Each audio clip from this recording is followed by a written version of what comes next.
The hero admits he's wiped out from it, like the effort finally caught up to him. He says only he can pull off certain moves, and they still help everyone else too. Then the hero can't help but look back on every brutal task he had to grind through. The young man snaps and declares, "From today on, I'm switching how I act, completely." He laughs and says, "If I needed a reason I'm late, it's simple. I woke up way too late." The hero finally confesses he either overslapped or totally missed the mark, and the young man just watches as the tears won't quit. Then he snaps that he's done with the meeting and will boycott. X says he finally feels like himself after sleeping in late last night, and he's not stepping out the door no matter what. The girl greets X with a bright smile, hoping he'll bring his absolute best today. The heroine says the guildmaster wants to see him and tells him to hold on for a minute. The guildmaster's jaw drops when he finds out the hero is an incompetent wizard who can't even cast simple magic, and he demands answers. Why did you vanish without permission, and why didn't you show up for the meeting? The master clocked it instantly. He can't shake the feeling it's way too soon for the hero to start his adventure life. He stares at the card packed with the hero's personal stats. Rank E, a magician with the nickname Clumsy, 19 years old, 160 centimeters tall, 45 kilograms, and the specialty that boosts how long his spells last. He snarls that as punishment, he'll be shoved down to the very bottom, rank F. And the hero just stares, calling it totally absurd that he's been dropped 3 whole levels.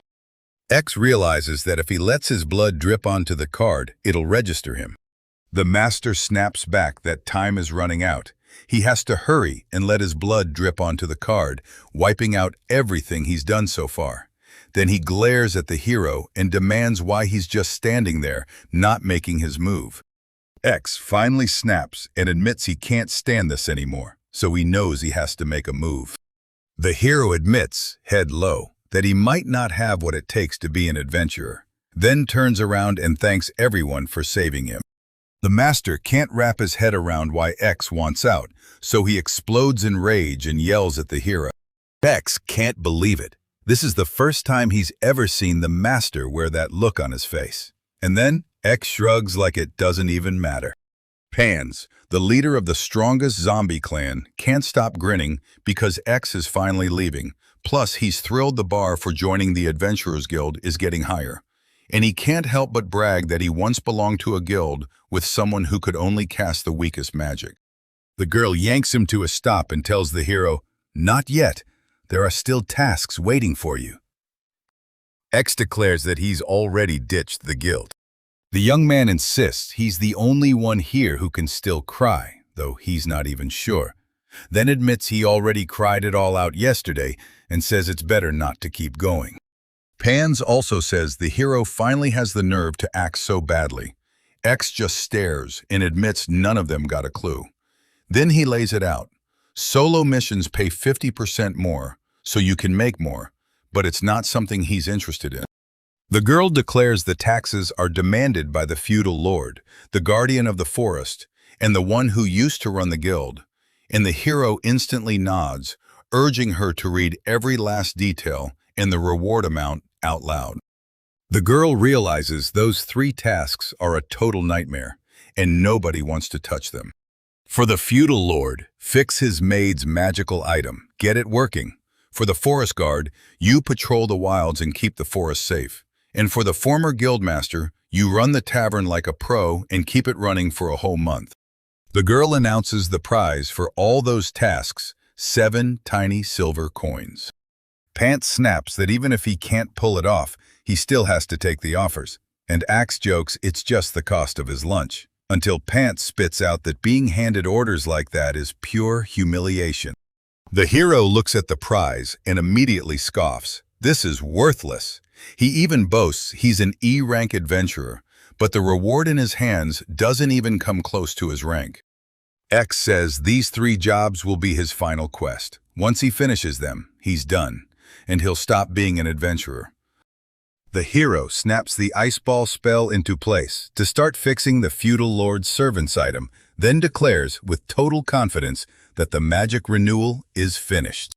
X notices the salaries run out, figures the light will only last about a month, and the hero keeps on working, zapping lighting magic into every single room. X says the place is absolutely massive and packed with stuff to do, then admits he's wiped out from work and can barely keep his eyes open. The hero can't stop thinking about what he'll do with the materials he needs to craft a portable wind and ice ball. Then he starts weighing how to make a perfectly tuned turbine spin it. The young man wraps the job up and lets out a satisfied breath. Then, out of nowhere, a weird tightness blooms in his chest. X feels something's wrong in his gut, and sure enough, it hits exactly like he feared. Then Viscount Radley drops the bombshell. They need to craft 100 of these jars. The hero shoots back an apology, then shuts down the offer flat out. The Viscount slams the young man and brands him a defective magician. But the hero snaps that he's done with all of it. Those 5 years of insane demands were never realistic, and he can't even picture himself ever falling asleep again. The hero slams down his decision and declares he won't change his mind no matter what. Radley snaps that if he doesn't like the explanation, he'll demand the hero's execution on the spot. The Viscount tells the hero to apologize. Sure, he can bully him with nothing but threats. X snaps and says he's done. He doesn't want to work here anymore. The hero throws his head back and rejoices like he just conquered the whole world. X shoots the Vi a quick question, "You okay?" because panic is written all over his face. The Viscount spits out his disappointment, calling the hero a talentless wizard who only knows basic spells. Then he snarls that he better bring in more profit than last time. Radley snaps that this should have been handled from day one, and the hero says, "Ask someone else," only for him to grin and reply, "I'm already retired." X confirms the Viscount's request is done, then drops the bomb. He's no longer here.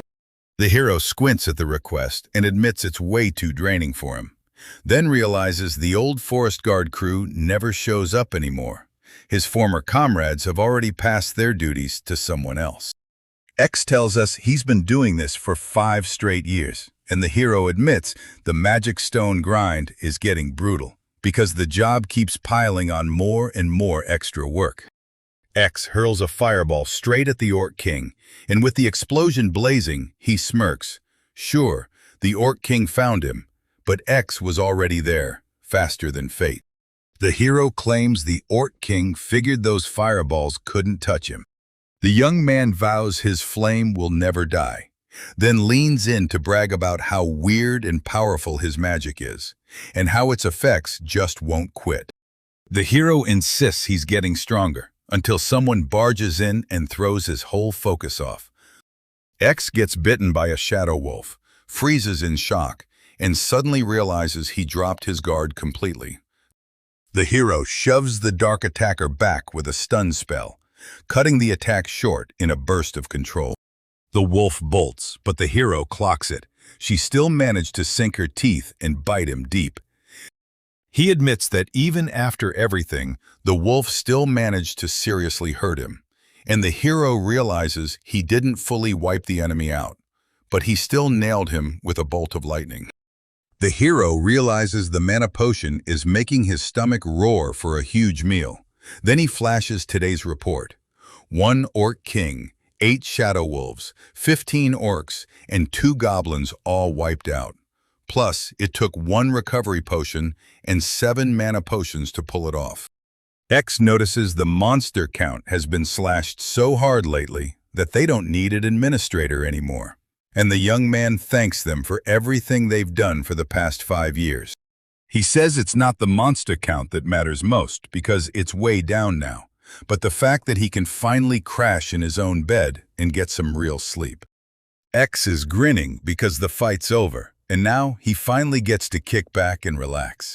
He spots the bite on himself, sees his pants ripped apart, and can't help wondering what he's supposed to do next. X grabs his lucky needle to fix his pants, but the moment he starts, everything backfires, and the mess gets even worse than before. The hero tears off his ruined trousers the second he's able, then rushes to grab a fresh pair. The guildmaster drops one final bombshell. X has to take charge of the tavern and keep the whole place running for a full month. The man barks at the hero to start working before the place even opens, and the last guildmaster, an ancient, creaky old fool, still struts around like he's got power. The hero zaps the house clean with a whole arsenal of spells: fireball, ice ball, and even water pillar. X is wiped out from channeling elemental magic all day, and those extension spells absolutely drained every last drop. The man fires off, asking the hero why he's late, and the hero snaps back that he won't be looking for him, yet there won't be a commission either. X nods, and the guildmaster erupts into laughter, warning that next month he better not show up late again. The hero bursts into joy, grinning and shouting that every failure is amazing. X grins, relieved that he finally won't have to redo everything. Then the guildmaster tells him to write up the violation because it truly was the hero's fault. The hero leans in and proudly says, "I finished all 3 assignments." The girl nods and confirms the job's done. Then X thanks her for stepping in. The chains that once trapped the hero are snapped in half, and he's finally free. The hero bursts out of the building with a grin, announcing that the job's finally done. X spits out his rage, yelling that being an adventurer is pure hell, straight up fucking slavery. Now X is finally free, and that's when his carefree life kicks off for real. The hero soaks up a gorgeous morning like it's a victory lap. X admits he's been chewing on this idea for ages, and now the moment's finally here, because he's got the time and the cash to make his plans happen. The young man breaks free and can't stop grinning. He blurts out that his name is X. Then the hero steps in, saying he's a wizard with elemental magic he can only use. The hero leans in and tells you his crazy gifts: flames that never die out, and ice that won't melt for an entire month. He swears his magic lasts way longer now, like the spell just won't quit. X realizes he's loaded because he hasn't been shopping at all, then suddenly catches a really nice smell in the air. The young man grins and proudly jabs a finger at the counter where the skewers are waiting. And for the first time in his life, he finally spoils himself with something delicious, and you can see the hero's grin as he says he's actually ready to dig in and enjoy it. Viscount Roderick also makes it crystal clear. The hero is only allowed elemental magic, and when the hero refuses, Roderick's displeasure burns hot. The young man nods hard, admits the Viscount is right, and throws his full agreement behind him. Roderick demands the fool's name, and Ismond, the servant, answers without hesitation: Axe. The Vicourt order slams down hard. This man can't step outside his estates, and nobody's allowed to hire him either. Ismond says they'll make it happen right away. The man grins and says he's counting down to the moment this guy finally drops to his knees and begs for a job. The Viscount grits out that this time he'll have to learn humility, and he already laid down the instructions about the aches. Then the servant blurts, "So what the heck is this thing in front of me?" Roderick blurts that the mage forged a tiny tool by stitching together ice and wind magic, and when the man feels that sharp cold air roll in with the ice, he realizes it's doing something he never expected from a beginner. Ismond tells them he picked this device with a sharp instinct. Then the Viscount chimes in, "Bring it into the kitchen." He admits he'd planned to crank out around 200, but that useless guy chickens out and bolts. The Viscount starts panicking, asks what's wrong, and then Ismond spots the tank's water line has gone dead. The man just shrugs and says the very same magician built it in the first place. So, yeah, no water is the least surprising thing. He says they could hunt down another wizard or grab a grimoire if it costs less, and Ismond nods hard, agreeing it'll still beat whatever Axe could have pulled off.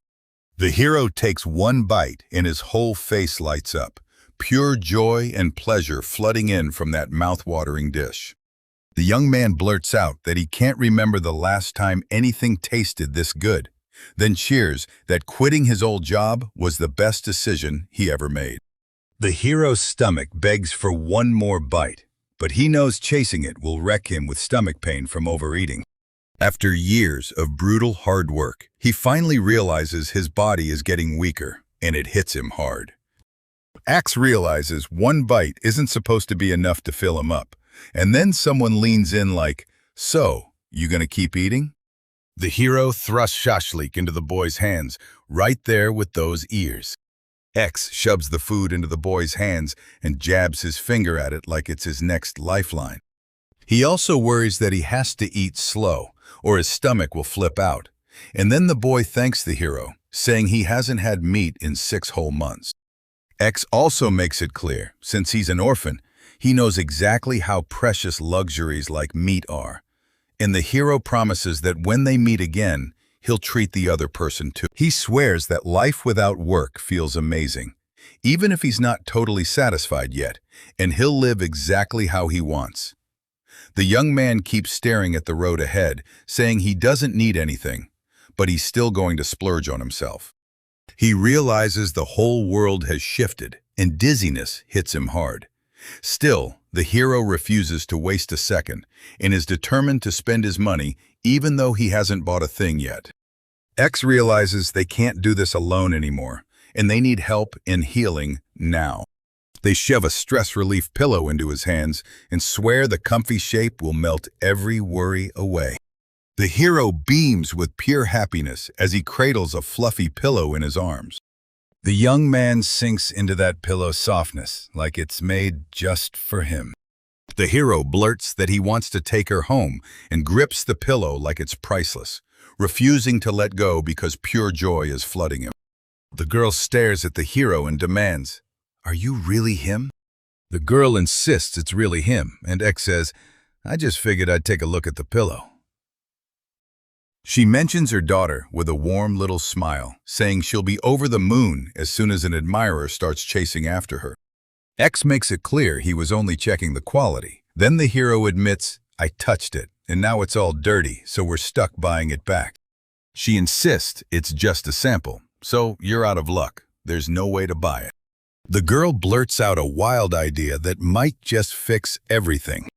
X thanks him for the decision, but she shoots it down. Then the girl gushes with admiration, calling the hero cute.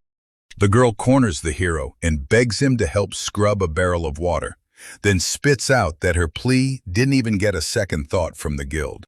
The hero thinks back on all the wild requests people threw at him and decides he's done taking any more of them. He clocks that she's got the edge of sarcasm, but she never crosses her own line, and then she turns and thanks the hero for actually listening to her request. The woman tells him, "Send the application form to the guild later."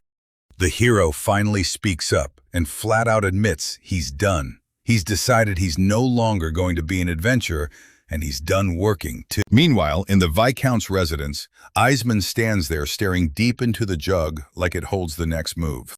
Iceman spots that the jug is shattered and demands to know what happened. And when he explains it, he says he followed the instructions and used the magic exactly as told. The A-class wizard says when he asked for a repeat, everything still went perfectly, then shrugs that he only meant to set the barrel with the ball, not smash it.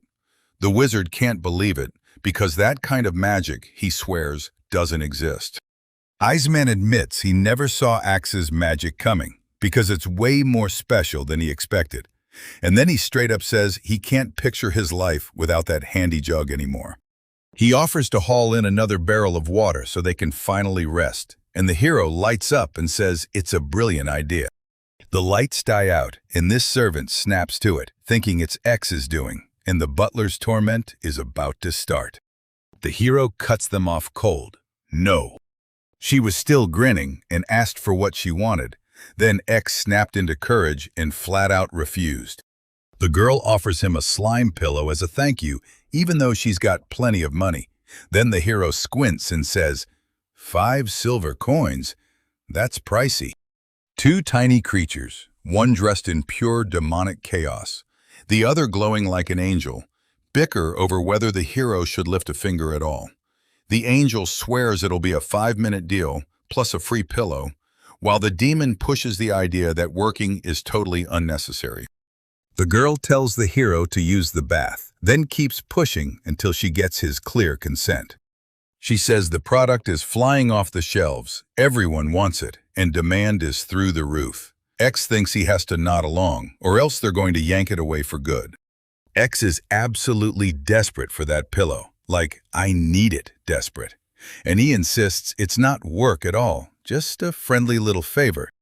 The young man finally caves, and the aunt can't stop gushing. She calls him adorable and asks straight up if he really wants to become her son-in-law.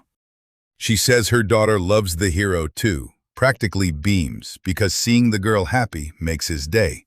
And then he realizes that slime pillow has somehow turned into his very own. The hero hurls a fireball spell, blasting the air with raw heat and power. The girl gasps when she hears the term can be just 1 year. Then she blurts out, "Wait, could it even stretch longer than that?" X can't shake the question of why they taught him like that, and he admits he can't pull off that move again. Right then, Auntie interrupts. "Someone's here." The girl beams at the hero and calls him brother with pure joy. Auntie says X-kun set it up so they could finally use the bathroom, and she thanks him like it's no small thing. Lena lays her heart on the line and declares her love for X. X snaps at the girl and warns her, "Don't ever say stuff like that again. Wait until you grow up." Lena shoots back that she's already old enough. She's sure that if she blurts stuff like that in public, the orcs might come chowing down on her. The girl tells him, "If you don't want to be an adventurer anymore, I'll get you working for your aunt with your magic." The hero slams his decision down and declares he's done working for good. Anna shoots him an apology, then leans in and tells him straight up that she finally gets what he meant. The girl snaps that she'll never offer anything like that again. Lena barrels up to the group and squeezes them in a hug, calming the young man down and telling him he has nothing to fear. X feels the warmth in his chest, thanks them both for helping, and declares, "I'm okay now." The young man thanks them for today. His aunt says they're always ready to jump in, and the girl leans in, reminding the hero that if trouble hits, he can always run to his friends. The boy leans in and asks his aunt about the ice ball, and she tells him this magic orb is something only the nobles use. X tells them it's a ball that refuses to melt for an entire year.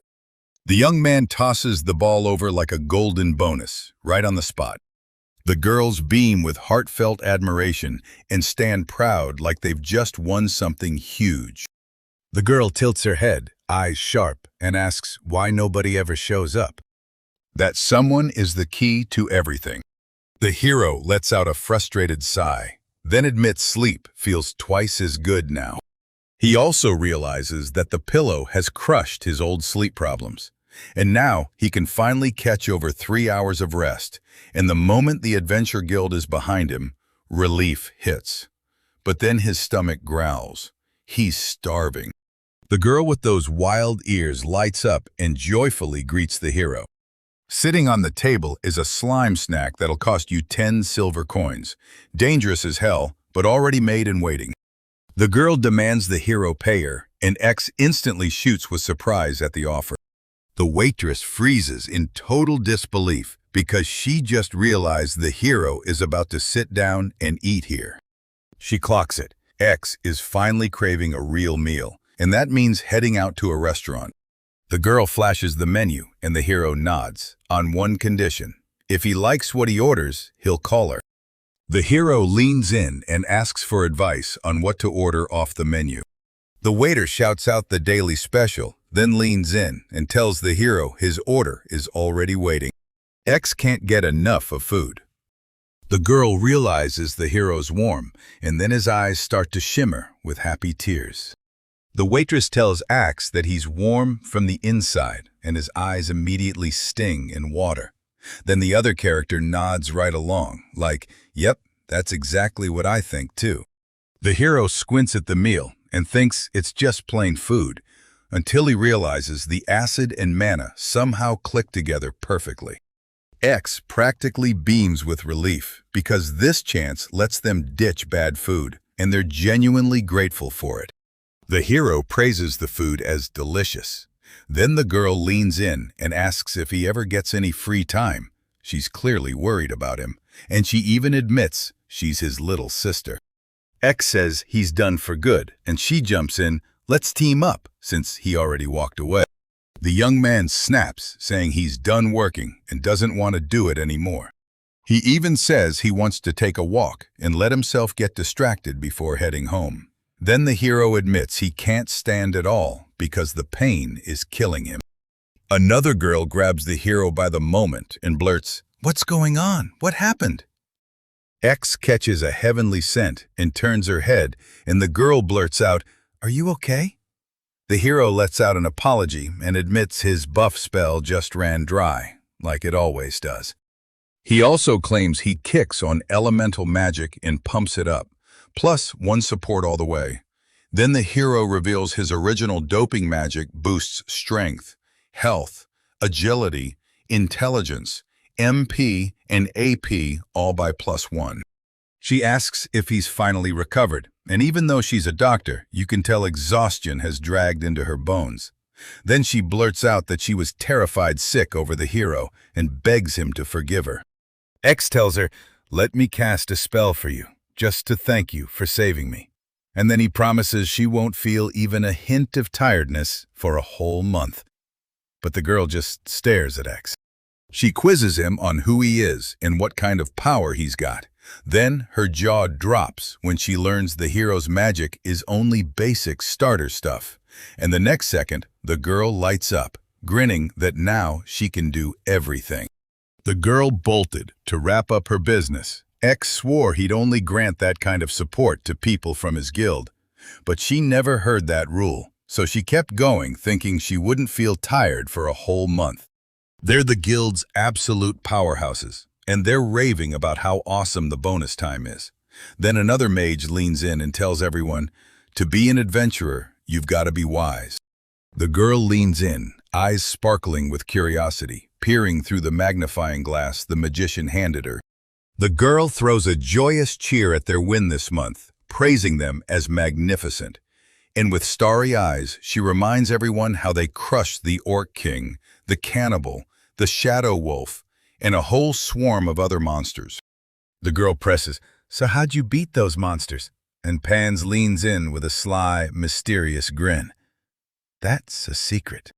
The hero shrugs and says, "I'm just grabbing a magic stone from a demon that one of the foresters already killed." Then grins and adds, "And honestly, this is all because of some unknown, insanely strong guy." Pan passes around drinks like everyone just crushed a huge win, because they really did pull in a lot this month. But the other magician waves him off, says he's exhausted too, and thanks him while turning the offer down. Then the hero leans in, asking why he looks so wrecked as well. He admits he's been worn out too, like that endless power just won't show up anymore. And then another character jumps in, backing the hero's words like, "Yep, he's right." The hero thinks it through and straight up says, "We need that wizard." And then the girl gets pulled aside and asked to say a few words. The man tells the girl they've got to drag X back and somehow get his rank upgraded to make it happen. The man claims X was handing the heroes buffs, then shrugs and says they can just rest because they're the strongest adventurers out there. He realizes they're missing the one thing, X, if they want to keep going. And the hero snaps that this was supposed to be the group's final, shining day. The hero says he's stuffed, satisfied, and ready for a breather. Then he claims he'll just crash in his room now. But the streets in front of the hotel are blasting with noise. The young man shoots back that he wants no trouble, then slips to a different spot. And right after that, someone blurts, "So, does the little girl actually have a living bear?" The girl squeezes a stuffed bear to her chest, then the truth hits. It's Ryuka. Ryuka snaps that X is late, and X blurts that she came to see him, but the moment she tried to enter the inn, people stared her down, so he assumed she couldn't stand it anymore and hid there. X clocks her shyness right away and can't help wondering how long she's been stuck here. Ryuka's sitting in the quiet cat cafe, staring him down and demanding why the hero broke that magic contract. Because with him gone, they're screwed for real. And then she casually drops the bomb that she runs a sewing factory powered by living dolls. The hero finally admits he quit his job and he rushes to apologize for it. She blurts out, "So you're really leaving?" And Ryuka's jaw drops when she hears the hero has zero plans to leave the city. Reika nods along with the hero's choice, fully backing the move. The bear quickly apologizes for clocking the hero earlier. Then the crazy one grabs his thanks, praising him for helping him out and calling him a friend. That talking bear has been cranking up the hero's buff with his powers for ages. But the moment the buff fades, his magic vanishes too. Then the girl rushes in, thanking the hero with all her heart. Ryuka claims that without a hero, the crazy bear's intelligence slips away. Even the bear nods and makes it clear it's betting on the hero. The hero leans in and tells her how the guild kicked him out. X tells everyone that Ryuka was furious with him. Like the moment she saw him, her whole attitude flipped and she became someone else. The hero claims Ryukai even promised she'd knock him back into reality and bring him to his senses. Her ex begs for forgiveness and promises to walk her home. He can't stop staring at Ryuki's look, saying she's like a real-life doll. The girl beams and greets the hero like her whole world just brightened. X and Ryuka's stand side by side, both staring like they're totally lost. He spots two stunning girls inside the hero's room, right there in full daylight. The girl breaks the good news. He's been approved for a C rank. Then she leans in and drops the next bomb. Next month, they're promising a fresh B rank. The hero snaps that he's done with adventuring for good and admits he was stuck at F class. The girl leans in and tells him the guild set the hero up with trials so he could smash through his adversity and rise higher than ever. She warns, "Brace yourself, these next jobs are life or death." Then makes it crystal clear. The guild will start turning away the poor's requests, and they'll only go after the biggest, most dangerous paydays. She lights up the moment he's in the guild, and the girl teases him to take her out, only for the hero to shut that down, saying he just doesn't have time for a date. X locks eyes with Ryuku, and in that instant, he knows everything's finally okay. The hero bursts in and admits he's changed, then grabs the moment to say something that could shake everything. The talking bear growls that the young man won't listen to that girl, no matter what wild thing she says. X snaps to it. What the bear said was exactly what it meant to say. And then the girl boldly declares that his stuffed animal has finally spoken up. The magic bear fires back that mages are so rare they start burning with power. And then he lets slip how the guild siphons commission money from partners and spends it on its own bills. The hero blurts, stunned, "Wait, is this real?" Because he can't wrap his head around the fact he's being taught by a bear with intelligence of +1. The bear thunders that the guild needs to apologize right now for what it did. The hero finally realizes he's home at last, and Ryuka pops in like, "Now go thank that crazy bear." X thanks him for saving the day, and the bear tells him to just call him Kumakichi. The boy leans in and demands Ryuku confirm it. Did she really tell Kumakichi what the guild's doing? That crush of panic finally eases, and the hero turns to the girl, thanking her for covering for him. Over at the restaurant, the boy drops the name Ryuku to Kumakichi, right there in front of Lena and her aunt, and says he's surrounded by tons of great friends. The girl lays it out. This is exactly why the hero turned down the offer. She says they've been drowning in reports, missions keep exploding, and not a single guild member has shown their face. The hero blurts out, "Wait, what is happening?" Because he's completely lost, and the guild's doomsday is almost upon them. X adds that Kumakichi is sweet as can be, soft and friendly, and the hero just blurts out how exhausted he is from butting heads with the administrators over and over. He leans in and fires off a question. How does Ryuki's workshop actually work? He adds that sewing workshops run way better with the automatic dolls than without them, and the hero admits he was terrified Ryuka might not make the deadline. X can't figure out why Ryuki's wearing that face. The girl nods and goes, "I've heard all about this before," then adds, "If I force them to work, I'll end up looking like the villain." The girl insists her bear is totally different, and Kumakichi immediately begs X, "Don't leave me." Rika blurts out that she knows exactly how valuable X is, but the workshop can only survive if they slash production, because the world won't crumble without him, so he doesn't need to feel responsible for himself. She tells him to take a quick break, and the hero nods, gratefully thanking her. She realizes the hero finally got it all, nods once, and says she's out. Then the hero thanks her, and he walks her home. Another girl hurries in, apologizes, and drops the bomb. Mr. X quit just a few days ago. The former guildmaster blurts out in shock, demanding how that young man pulled it off, and of course, he's the last one left clueless. The hero grumbles that all those delicious dishes in his restaurant are ruined because he caused so much trouble, and now he's scared the hero will turn around and blame him for getting fired. He swears that if anything serious blows up, he'll stay on the hook to the very end, no excuses, no matter what. Then tells her to reread the documents, and the girl snaps back that the old guildmaster was never careless. The girl scans the document, then the man leans in and demands to know what the heck happened. She says the app got tossed as a rejected request, so the hero isn't recognized anymore, and the guild won't touch it. Then the former guildmaster explodes, calling it straight up absurd. The man frets about who'll step into Axis's role now that he's been fired, while realizing they've just racked up debt, and the girl can't help but cheer for the hero's grind. The heroes stagger back from the mission, and the girl's eyes lock on the truth. Failure. He blurts out, stunned. "This is weird." And the hero shoots back that the enemy is tougher than it was before, way harder than just a few days ago.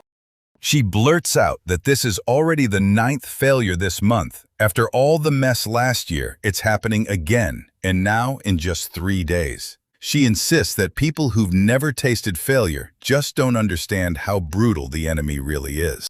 The guildmaster snaps, asking the heroes what's going on since they've started losing ground, and the hero pushes for a special meeting, admitting he's been feeling sick as of late. He clocks that the Zanbi team is the toughest crew in the whole guild. Then the hero strides up, declares this a special day, and announces he's about to lay out a reprimand for every single adventurer. The man's convinced that once they try it, they'll get hooked for life. And the guildmaster steps in and demands that every adventurer stay sharp every single day. Pay attention, think for themselves, and don't drift. The guildmaster snaps for the adventurers to grab their gear and hit the road for a brand new quest. And the adventurers bow back, thanking him for every word. After an emergency meeting erupts inside the tavern, the hero breaks into a grin and declares that A will make him stronger. The girl shrugs and says, "Enhancing without a fight is pointless." Then she smirks. "And yeah, somebody already knew it actually works." The mage tells the newbie to stop thinking and just obey him. Then the girl snaps, "Line up, everyone. I'm ready to load you up with the buffs you want." She quizzes Mara, because she's sitting on a whopping 15 magical abilities. Mara thanks the girl for her help, and the girl goes, "Wow, you're a monster. So powerful with your elemental spells, yet you barely even burn through your mana." Another guy steps up, greets the crowd, and flat out says he needs a boost too. Eyes chimes in that this grind is brutal. The hero staring at their status screen like, "Wait, my buffs are already gone?" The girl blurts out, shocked, "What's happening?" But then someone snaps back and calls her a weak sorceress. Eyes snaps the truth. This buff only rips through your power for 10 minutes. The mage snapped that X's buffs could last a whole month. Mara finally admits the truth. Without enhancement magic, she's got serious problems. She blurts that without buffs, her magic plummets to a kid's level. so there's only one move left. Chug potions and bring her power back. She can just say it plain, without the enhancement. They won't be able to do their job the way they used to. And Eyes is certain this whole thing is impossible. She spent her entire life training in magic, and the enhancement only lasts up to 10 minutes. The girl snaps with disappointment, saying it's awful that they can't go back to that old level anymore. Another girl pops up and says, "Call that other buff master." Then she snaps a warning at the heroes. The buffs only last 10 minutes. The hero can't stop wondering, could it be true that X is actually that amazing? Mara snaps, "We need X," and then she adds, "He got kicked out, and I'm betting we can drag him back." He nods and confirms that this is exactly how they're moving forward. The girl shoots back that the guy standing with him told them they should apologize. Then the guildmaster cuts in, demanding, "So who exactly are we apologizing to?" The girl fires off a command, "Tell the heroes to go apologize to X right now." The hero spots it instantly. This empowered wizard is the exact same one they'd been talking about. Auntie tells her she has to sharpen her knives, then shrugs that it'll cost about 10 grand. She's not taking any more assignments until that's done. The young man remembers when he had a perfect track record of orders. Then, all at once, he shuts the door on every single one. He's convinced the world can keep spinning just fine without him. The girl stared at the hero and demanded to know what he was doing there, calling him, quote, "a defective magician." The hero spots Team 1B, and just like that, he realizes this crew is the city's signature force. Pans reminds X that it's time he treats his old colleagues with real respect and proper politeness. He clocks the hero's intense, challenging stare. X admits he might have come off a little emotionless before, and he just can't find the words to answer that remark. The young man demands that PANs apologize. Pans can't figure out what they're demanding from him, and X won't let up. X demands an apology.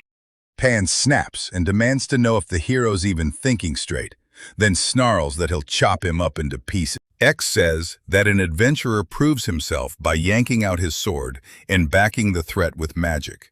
Then he fires off the ice charm spell. Pan fires off a cheeky threat, joking that he'll slice him into pieces, then gets whiplashed by X's move and blurts, "What the hell did you just do?" The magician groans through the pain and finally realizes the sword has been jammed in place for an entire month. So he demands answers. Why is it still stuck? The third character admits he's drawn to crime, then casually drops the bomb that, for a rookie wizard, that's an insane amount of money. X says Pan lunged at him, then he insists he held back so he wouldn't hurt him, and that they only backed off after he pushed far enough away. He looks worried and warns that the moment he pushes any harder, something big is about to snap and happen. Sister's here, and so are the other heroes, because they immediately call it out. 3 against 1 isn't fair.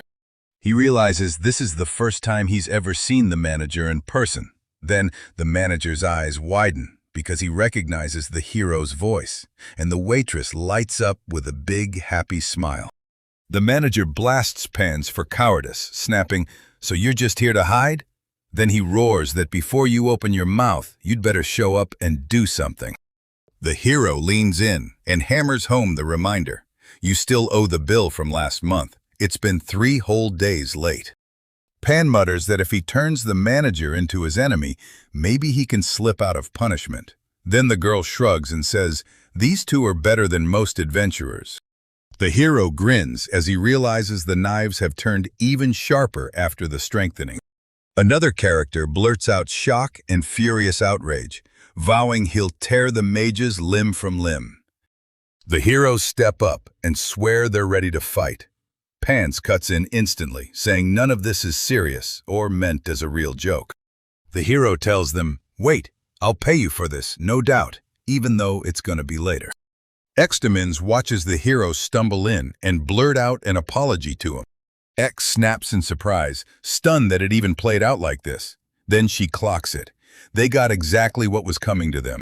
The other characters turn to him and shower him with praise like he's just saved the world. X shot them both a huge thank you for jumping in and helping. The manager is begging the hero to stop by today, and the girl grins, saying she'd be more than happy to welcome them. The waitress leans in and asks what he wants cooked, and X winks like it's a mission. Let's make a special dish called hanji. He warns that if this tiny magician gets involved, it'll all be over for them, and Pan snaps that they'll need a few more people, then beat them up. The girl beams and says they've finally gotten word about the forest guard's murder, and the hero explodes with joy at the news. The whole group slips into the devil's forest, and then something feels off. They spot it, and shock hits them hard. He blurts, "What's going on?" And Pan whips around, only to see there's no magic stone on the ground. The young man's eyes go wide when he realizes the demon is still breathing. The hero choked out regret and begged for help, then vanished into thin air. Turns out the forester's report was a complete lie. Right up until now, X was the only one keeping this case alive, and everyone else just grabbed the credit. Now they're panicking because they can't handle it anymore. Because of this, the demons stayed unscathed.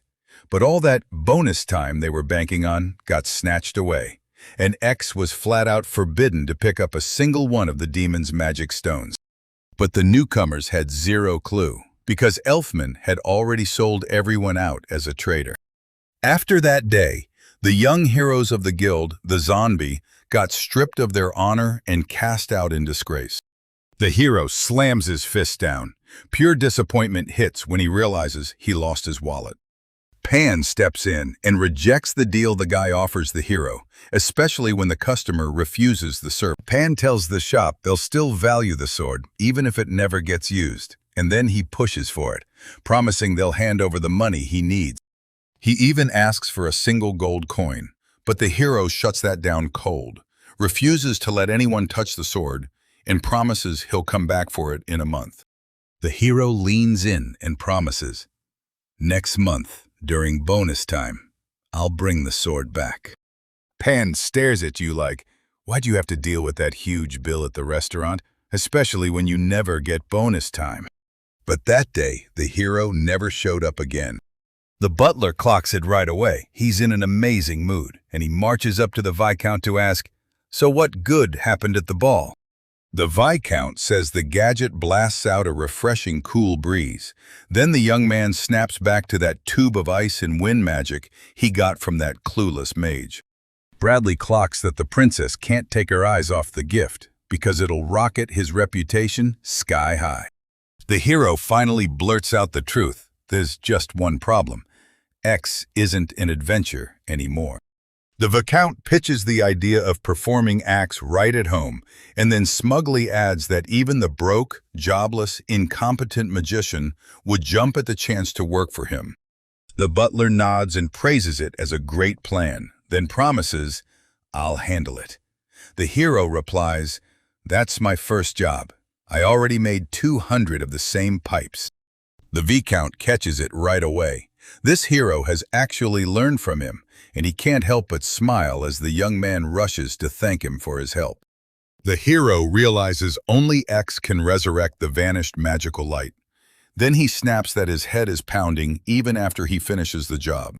The butler turns to the maid and asks what's wrong. She snaps back that the ice in the biggest compartment, number 7, has started melting, and she demands fresh ice the moment it's ready. The hero says they should smash what's inside ice compartment 7, but the others snap back that's pure waste, and they push for calling a repairman to replace it instead. The butler leans in and says, "Axis magic is different. Only he can't, because nobody else can ever recreate those jugs that keep spilling water without stopping."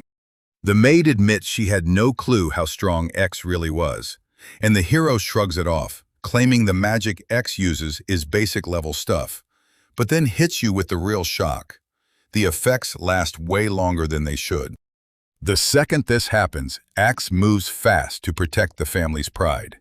And when the butler steps in, he promises to handle it, even dangling a mountain of money and a spot at the table for X. X peered into the mailbox, and there it was, a stuffed toy staring back at him. X says it's time. He's pulling out the rabbit soldier now, like this twist is no surprise at all. He says Ryuka's house is stuffed with cuddly bunnies straight from the sewing shop, and the hero spots the same exact copy everywhere. Yet Ryuka casually proves she can tell each one apart. X clocks it the moment she says she doesn't need his help, and her gut screams that something's off. So the hero wastes no time and heads straight for Ryuki's workshop. The boy slips in the very key Ryu can give him and uses it to break into her workshop. X bursts in, swings the door open, and blurts an apology for the interruption. Then the hero clocks it instantly. Ryuka's a mage too, just like him.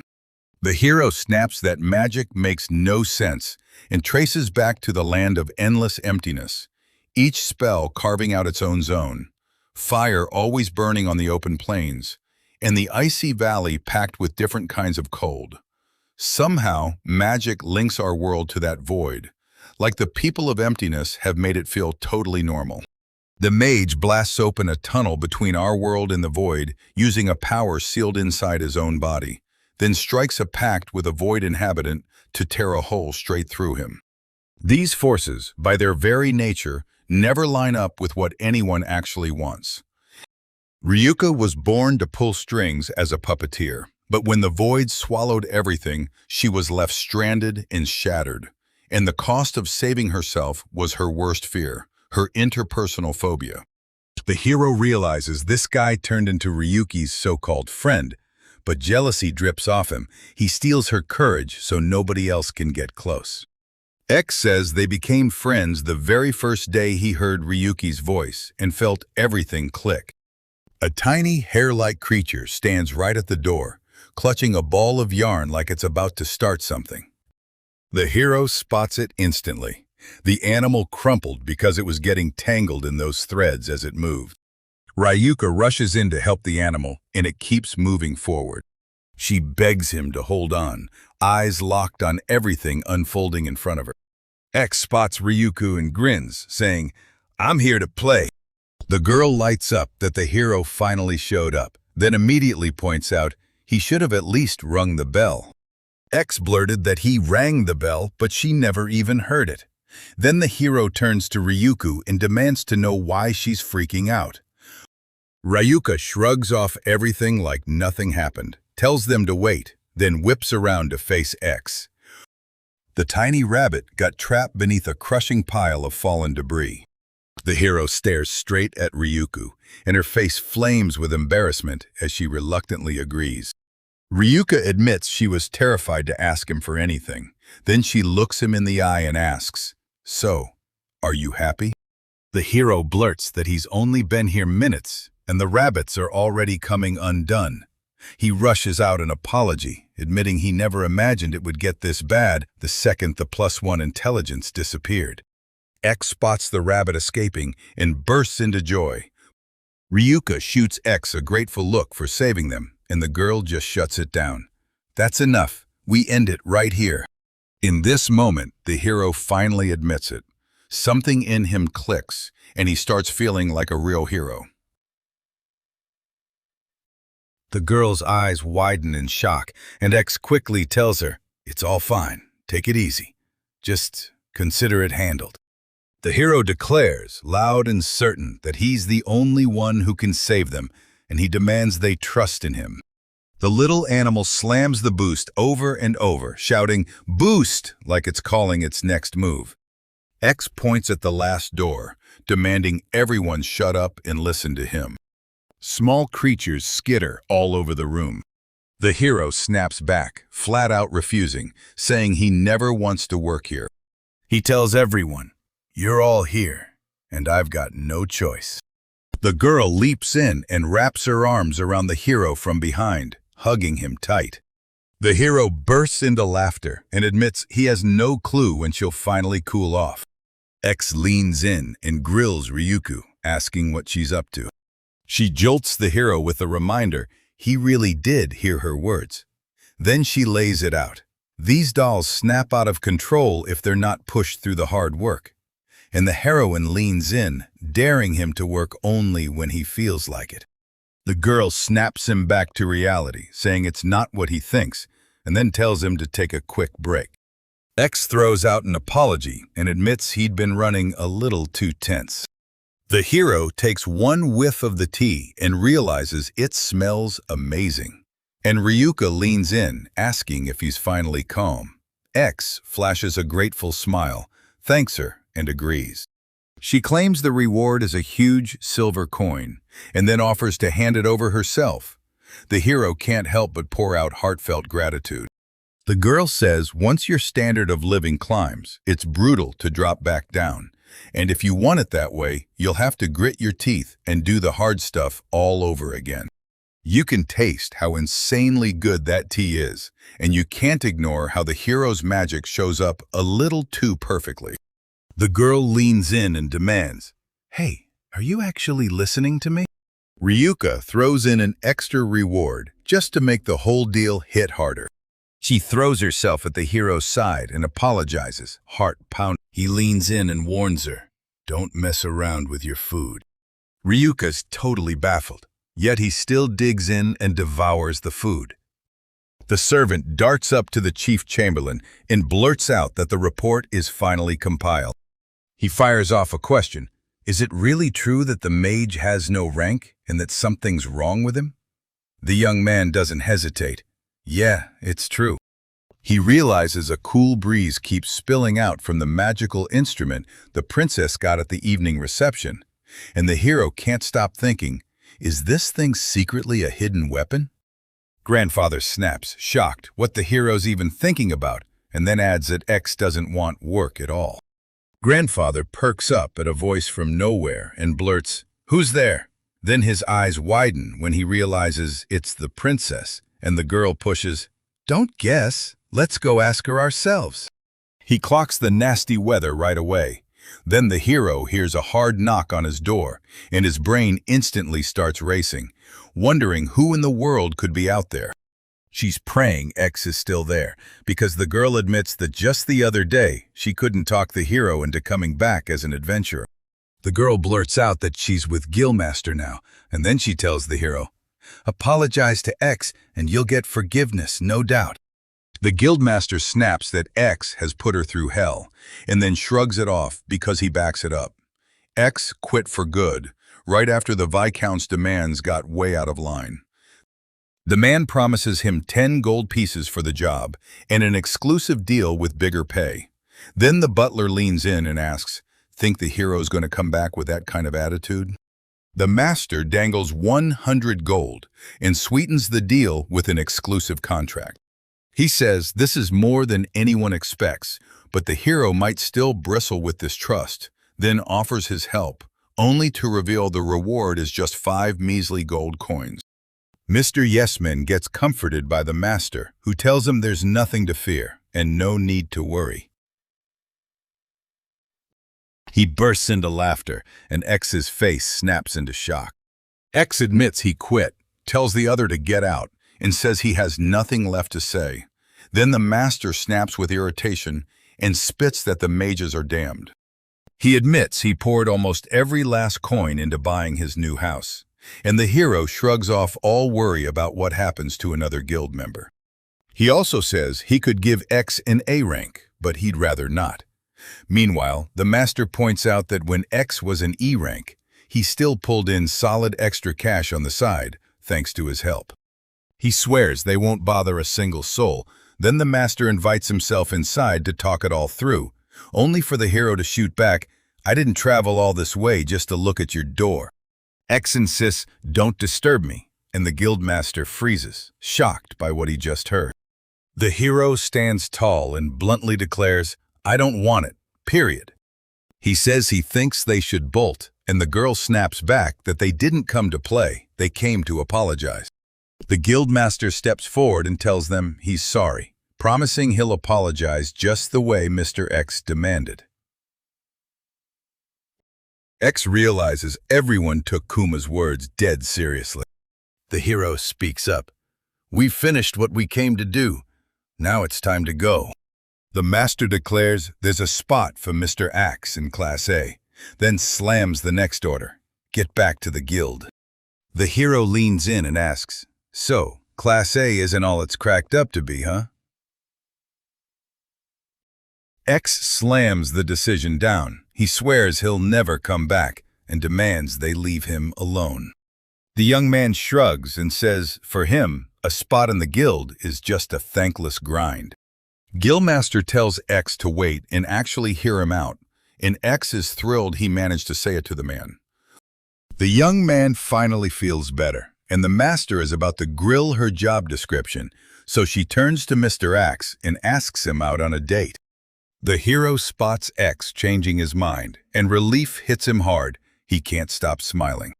X warns them, if they don't bolt right now, he'll wipe the city off his list and vanish. Then the man insists they need to stay put and regroup, begging them not to panic or rush. The girl's jaw drops in shock. Then the man turns around and storms out. He throws his hopes into the air for everyone at work.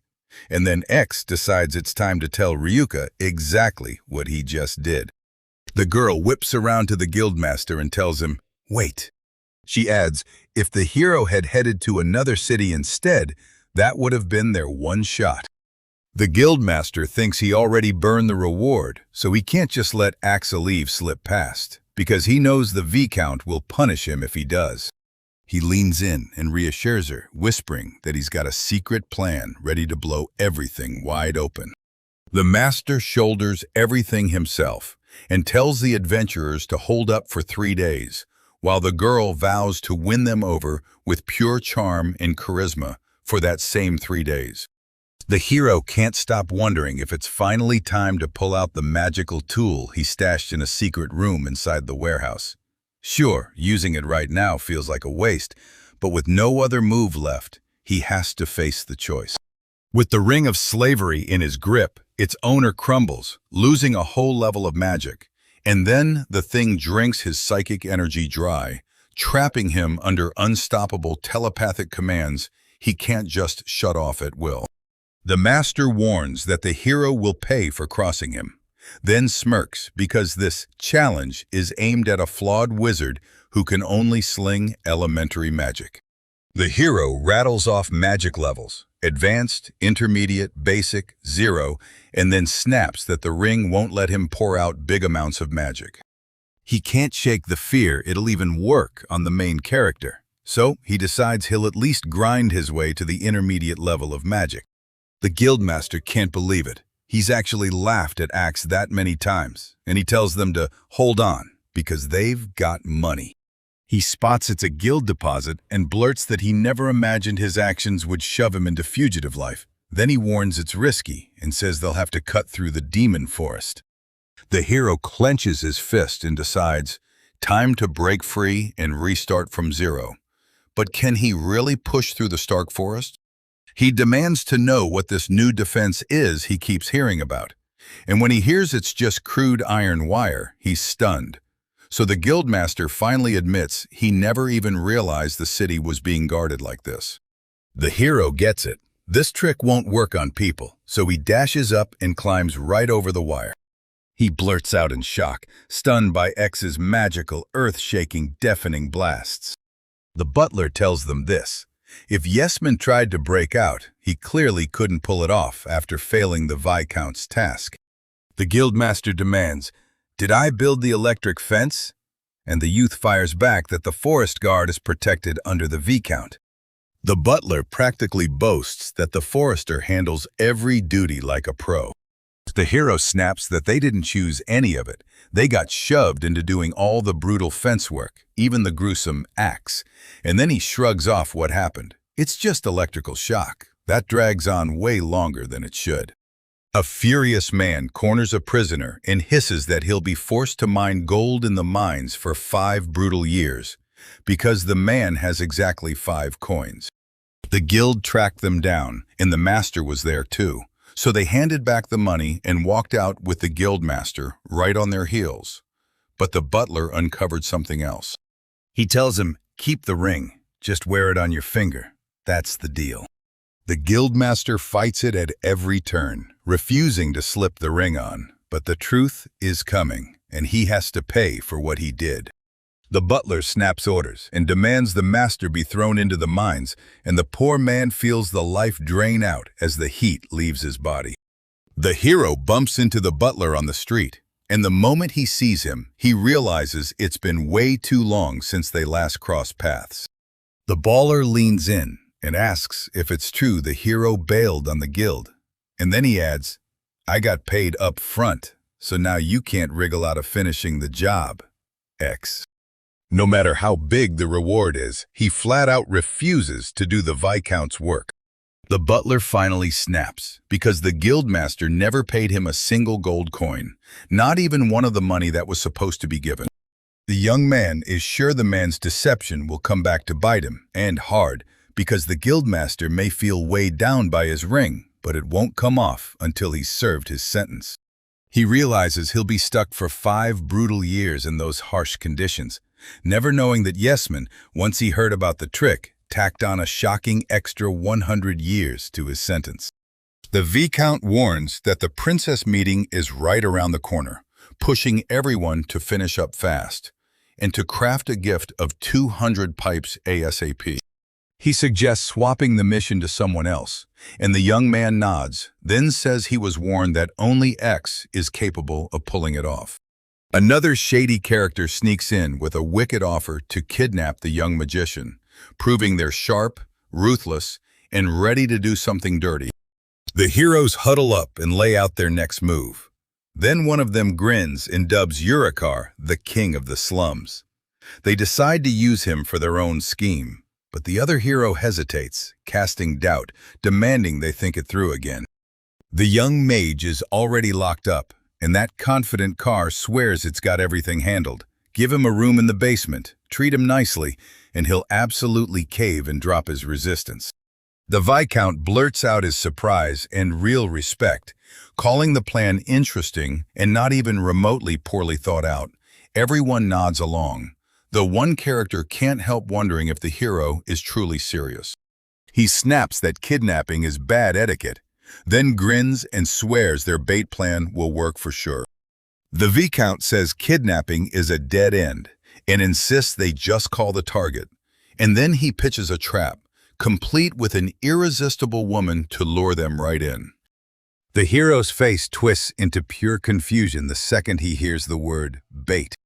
Rikara points out that every criminal crew has its own specialty, and his group is infamous for mistreating people, not for any pretty women they'd use to pull off a plan like that. He barks orders for his men to round up everyone, radiating confidence like a fuse ready to ignite, until he spots who they dragged in, and Urikara's face snaps with pure shock.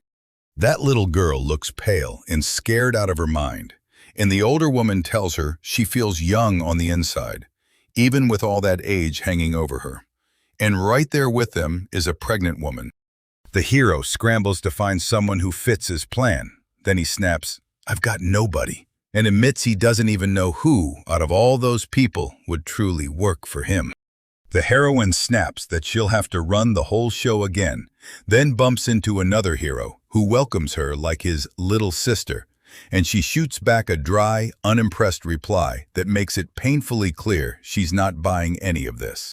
She tells him straight up that she's his girlfriend and he can lean on her with zero doubt, and that trust hits hard. Then the heroine declares, eyes locked, that Urikara is the only one she truly loves. Urikara swears she's amazing, and that's why he fell for her. Then the hero starts freaking out, doubting how appealing the girl they're planning to use even is, and straight up asks if she can pull it off. The hero flips a coin to see if his confidence holds. Heads means he picks that girl. Tails means he has to scramble for someone else. As he flips a coin, it slips out of his hands out of nowhere. And irritation spikes. He rages that he just lost his focus and his temper too. The boy spots the hero slip the moment the coin hits the ground, and he immediately calls out the mistake. Even after the coin's lost, Urikara doesn't blink. He declares that the choice is already locked in. The boy balks at becoming the bait, insisting, "I'm a guy. This isn't my role to fill." The girl snapped at the hero for all his whining, then reminded him she'd totally borrowed his favorite outfit. The man calls the girl sister, then spots the second hero, but he can't quite pin down her gender because her look throws him off. The hero laughs it off and proves he's a guy for real, because his looks are the only thing that's fooling anyone. The sister pieces it all together and lands on X, then spots the other character acting totally carefree, and she sees that as a good sign. The girl spots a gorgeous girl standing beside X and blurts out, shocked, "Wait, who are you?" Another character snaps that their plan is doomed the moment she's in the picture, and he urges him to go home. The sister locks it in. "We've got the advantage, so we stay." And then she swears, headstrong and unshakable, that she'll do anything for Urakara, even if it costs her everything. The group spots those 3 earlier watchers closing in, and X instantly clocks it. Ryuka's fear is spiking. X leans in and bluntly asks the girl what she wants from them. The girl grins and says, "Let's have fun," radiating pure cheer like it's contagious. Ryuka's eyes widen with pure shock. The toy bear spots someone crashing the hero's personal space on their stroll, and then, boom, he calls out that there's a man mixed in with the intruders, shocking the heroes. He hammers home that everything's changed. There's no going back to how they acted before, and the boy fires back that their numbers don't matter because they've already been exposed. The boy finally admits they tried to trap the hero with bait, but the moment comes when they realize it never even worked. He can't hide his disappointment. He snaps that everything would have been perfect if that girl hadn't shown up. Another character steps in, corners the heroes, and tells them to act like the plan worked, then urges them to head straight to the V-count to keep the mission moving. The boy snaps that volunteering is safer than getting kidnapped, and the man agrees, then tells him to protect his sister's reputation by acting like he actually cares. The young hero shuts the whole plan down on the spot, flat out saying he won't take part. The sister storms off, saying it all could have gone right if everyone stuck to the original plan. And the heroes finally admit the whole thing has spiraled, too loud, too out of control. X scoffs like, they didn't even know about a trap like this, and watches the opponents walk away, stunned by how clean and simple their move is. Then Ryuka turns to X and drops, "You were cool." Urikara couldn't believe someone could even resist beauty like his girlfriend. Then she apologized, owning up to her mistake. Irritation sparks in his voice as he snaps that X is driving him crazy. Then a boy steps up, someone he might recognize, the magician. Urikara snaps back that he's been ordered to bring him straight to the vicar, making it crystal clear this is no joke. Then he steps in and offers to help the boy, asking what he wants in return. The boy nods and adds, "I need cold medicine too." And then he figures it's for the kid who just ran off. That kid slams the table and declares he's done, finished for good. But Rikara hesitates, because using children goes against everything he stands for. The girl realizes her boyfriend has finally cracked the problem. He shuts the bait down for good, swears he'll never use people like that again, and makes it crystal clear it includes her. The hero cheers Axe for showing up at the Viscount, then asks if he can get back to work, only for the magician's anger to start boiling. The young hero spits pure outrage at how people turn others into bait, then demands to know how anyone can get away with it, especially when it's kids being used. The servant warns it could be a mistake, but the hero snaps that he's just dodging responsibility when the facts are staring them down. X then tells him he's heard of a deal for medicine for a sick child. The servant blasts Uraka for how he treats the kids. Then the boy lights up, swearing he'd do anything for his friend, but X snaps back, saying he hates everyone. The Viscount beams at Axe, voice brimming with satisfaction and relief, like the hero is finally here. The man already knew the young man was walking straight into a trap, so he snapped orders, telling the hero to start the job, and making sure the plan stayed locked in. The hero flat out refuses the demand, staring him down and declaring, "I'll never obey you, ever." X snaps that he'll never forgive anyone who mistreats children, then urges them to go home and even offers to buy medicine, showing he genuinely cares and wants to help right away. X is ready to bolt, but the Viscount steps in and shuts the door, telling him to hold up, then promising they'll talk again. Rumors are swirling from Emergent that the Viscount is using children for some twisted purpose, and she's laying it out plainly. The Viscount's reputation has taken a brutal hit because of it. In a sharp, stylish dress, the girl beams with excitement and blurts out that she's finally heading to see the legendary magician. Grandpa's jaw drops when he realizes Princess Lula herself has gone to X. The guards curse themselves for missing Princess Lulu. She slipped away too fast for them to stop what she was about to do. The older one can't stop wondering if calling in Princess Lula was the biggest mistake of all. Princess Lula is the third princess. She's only 12, a little younger than her sisters. With an innocent yet sharp-looking face, she once showed up with something nobody expected. She claims it's a gift from the Viscount, then swears it feels like a cool, feather-light breeze. So the man demands to know what it is and even offers the girl, "Give it to me." Rampa feels something off the moment he grabs the object, and when he checks its danger level with his ability, it flashes a level 1. Still, that eerie gut feeling won't let go, so he can't stop asking, why does this thing feel so strange? Grandfather grumbles that nothing in this city has hooked them until now. Then he asks, right on the spot, to borrow another one for a second, but Lula shoots back a warning. Don't you dare break it, because that item belongs to her sister.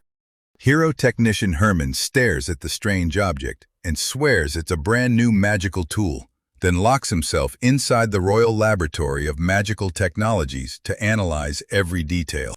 The hero realizes the item was bought by the princess at a dinner party on Viscount Roderick's orders, and he's stunned. How are aristocrats supposed to know something like this when he's got no clue about any of it? Herman feels the thing in his hands is way too light, so he asks if he can take it apart. But his grandfather snaps back, warning that the princess will explode in fury if he even touches it. He can't stop wondering if the formula is etched straight onto that magical stone, carved into a spinning cylinder, while the boy rants about demonic tools and rare relics, then points out the tiny ice cubes trapped inside, and how the wind slips through a crack. The hero shoots him down, then blurts out that he's shocked. He can't find what was supposed to be there at all, and the grandfather immediately demands, "So what happened?" The technician leans in and flat out says the cylinder is missing what it's supposed to have. Then his face twists with shock and sharp disappointment, like he can't believe how wrong this is. Grandfather nods and says it really is just a basic job, though we used to do engravings once upon a time. Then the hero fires back, "No, I don't mean engraving." Herman peers into the cylinder and realizes there's zero magic formula, zero power source, no spell stone either. He leans in and tells them these aren't run-of-the-mill magical trinkets. They're a whole ice ball core packed inside a structure, fueled by elemental wind magic. And the hero's jaw drops like, that's insane. How is a device like this even real? Grandpa finally nods. If this item really is tied to X, then they've just got one problem. They still don't know how to deal with it. The princess insists it's the handiwork of some legendary magician, saying it with full confidence. But her grandfather shuts her down, insisting it's far more likely just a lingering effect from basic magic used long ago. She's locked in and ready, because this moment matters. And the princess insists, no hesitation, that the top pat has to go to her sister, ASAP, since it'll be the perfect surprise. The butler decides to hire a magician, and during the investigation, the mystery deepens when the tale of a young man who refuses to work finally comes to light. The princess tells you to ask the hero straight to his face because only he can spill the real, exact truth about his story, and she's dead certain that if he doesn't want to work, he'll have to explain his reasons himself. He suddenly realizes he might have missed the most obvious move, then offers to set up a meeting with Axe as soon as possible, if it can be done. But grandfather snaps that the princess acted way too fast, charging straight to the hero on her own. Lulu slipped into a new outfit at the villa and pointed out that this place was right nearby. The princess snaps, "What are you doing?" And X immediately spills that he's hunting for a child to deliver it to. The girl jumps in and offers to help the hero track the child, buzzing with excitement like she's ready to move the second he says the word. The hero spots the girl bolt out of nowhere, vanishing and leaving him stranded, and his face twists with shock and panic as he scrambles, utterly clueless where she could have gone.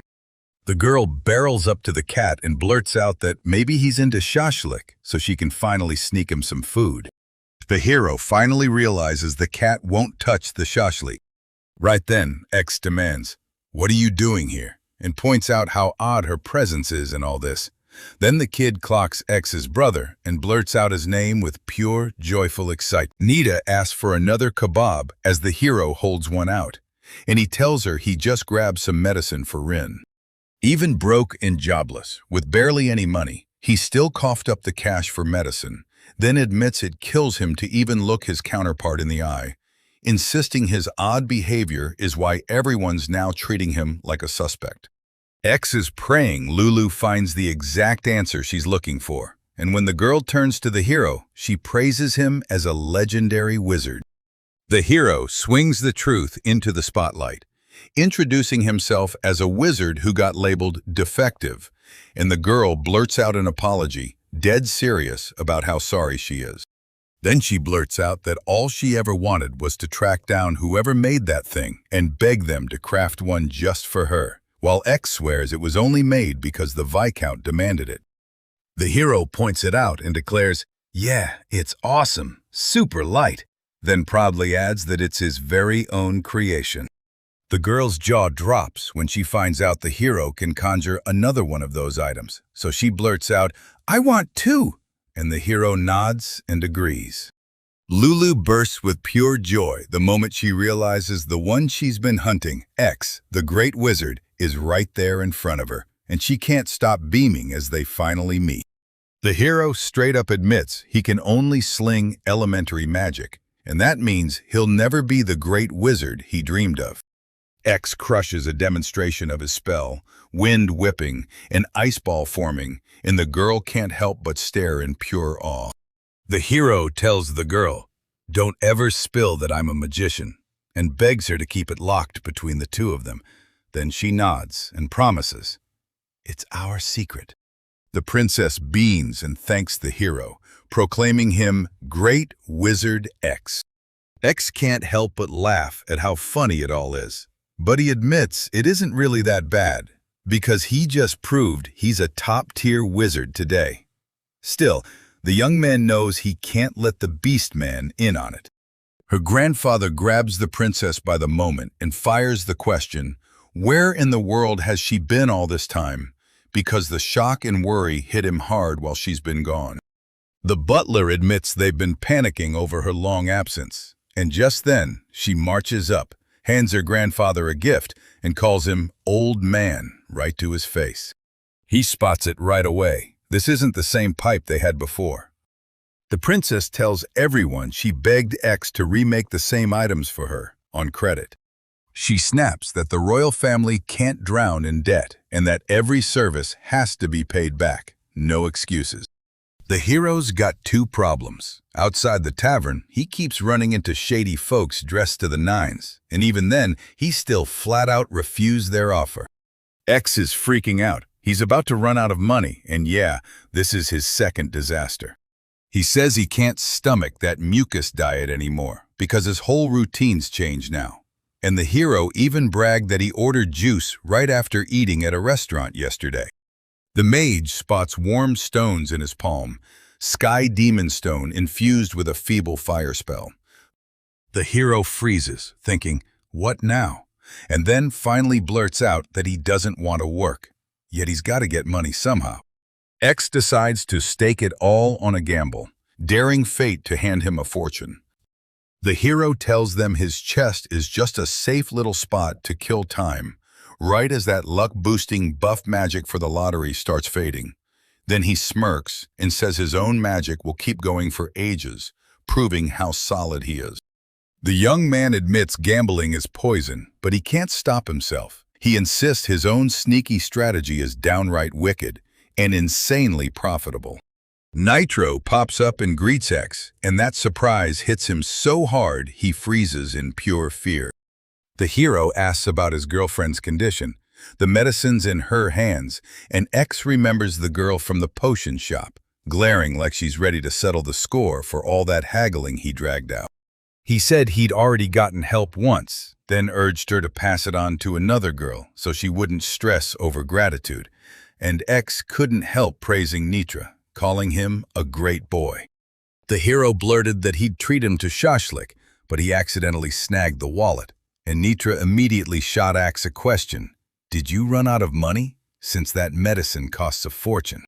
He told them Rai's cold wasn't a sickness at all. It was a curse Fala had laid on him, and the only cure was a pricey elven elixir. The hero shrugged it off like it was nothing, saying everything was fine and no one needed to panic, then stepped up and offered to take the money and buy it for Rai.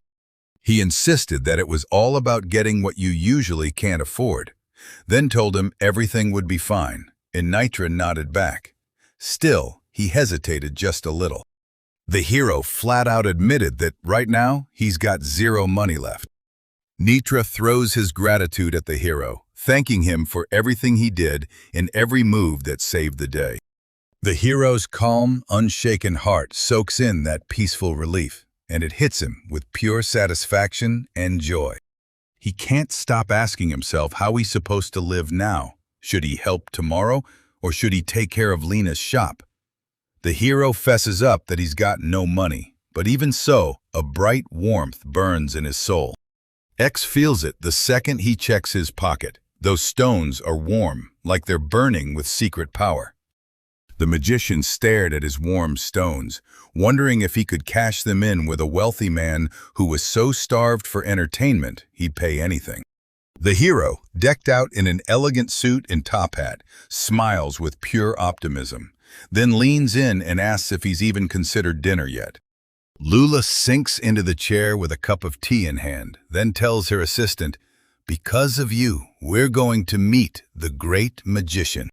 Shion, Lula's sister, can't stop thinking about the awesome pipe she saw, so she decides she has to track down the person who made it. Shion admits Lula's got this wide-eyed naivete that scares her a little, and then they start talking about whether they can track down the person who actually made that pipe. The heroine can't stop wondering why her companion wouldn't sit down with her before, until he abruptly pulls her to the table himself, and she realizes the mysterious magician has finally laid down his rules, forcing her to scramble to figure out exactly what he's planning. Shion even says she's heard every mage is a total weirdo, and that scares her, because what if some mage's bad energy rubs off on her sister, Lulu? The mentor finally nods, but slams the brakes and warns her she has to follow strict precautions. She just doesn't have a clue what those precautions even are. Grandfather snaps that the word work is totally forbidden when the magician is around, and everyone else reels in shock because none of them has a clue why that rule exists. Lulo clocks it instantly. The hero mage is clearly refusing to work. She seethes at the unfairness of dodging responsibility and using people, and it hits her hard. She feels trapped, like a bird locked in a cage. The old man shoots Michion a hard stare and orders him, "Don't you dare ask about where he gets his money, why he's not working, or when he'll finally start, because those questions are totally off limits." Lula grills her sister about it, and she admits she gets what's going on. Then the girl clocks something odd. The smile on her face feels off. The hero blurts out his shock, totally clueless about where they're dragging him, and then he realizes he never expected to ride in a carriage this mind-blowing, so excitement sparks in his chest. Thanks for watching. The young man shoots back that it's only an escort, and that calm hits the hero like a spark. Suddenly, he starts aching to go home, convinced the stranger he's met must be someone from noble blood. X admits he'd been here once before, but he never, ever saw it coming that this would be where they'd finally land.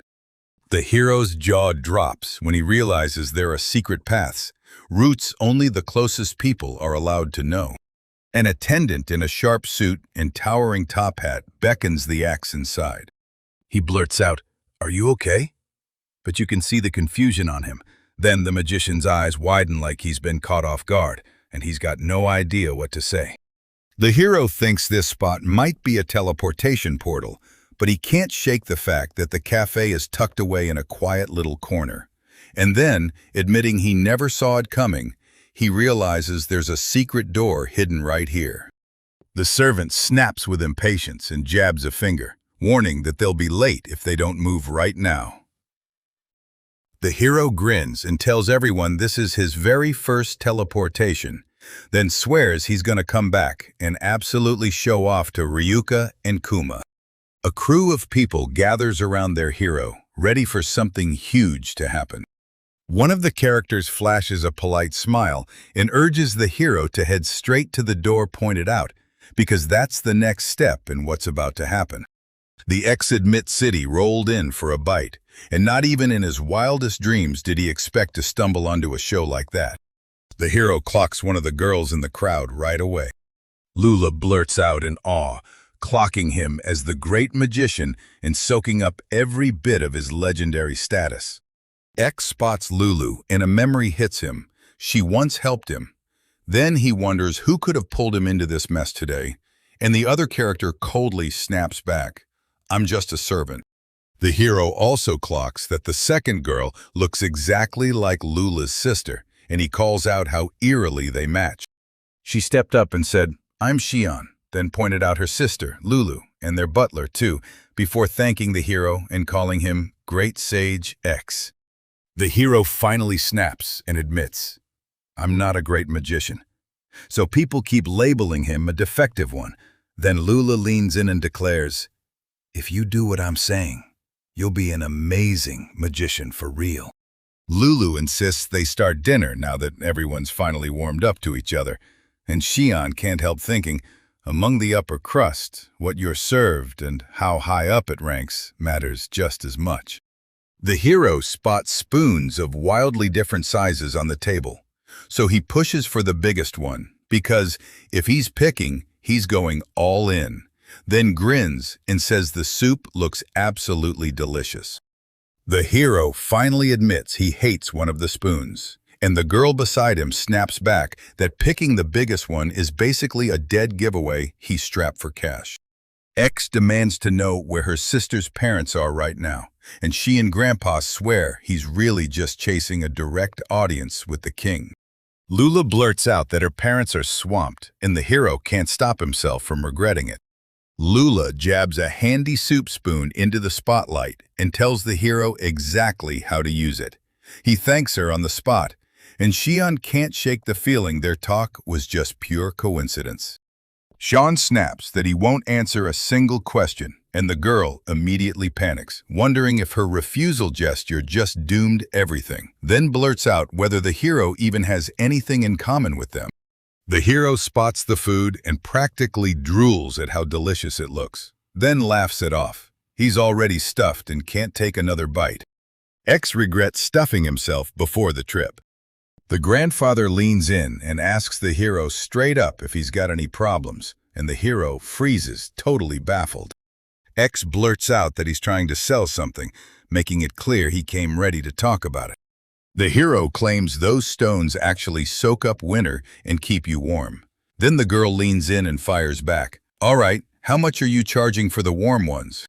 He says it's just a basic magic stone, entry-level fire magic, Ho .01, and it's even free material. But the hero admits he can't wrap his head around the pricing, and he asks if there's any way he can sell it for more. Ryuka pushes the idea that the buyer should choose the price himself, so the product can be sold for a crazy high amount. The ex nods along and tells them to hand the price choice to the buyer, and the girl immediately backs it up, agreeing they should keep going just like that. Lula points out that it's all just one gold coin, and I swear I couldn't believe it when I learned the one coin price was literally a whole gold coin.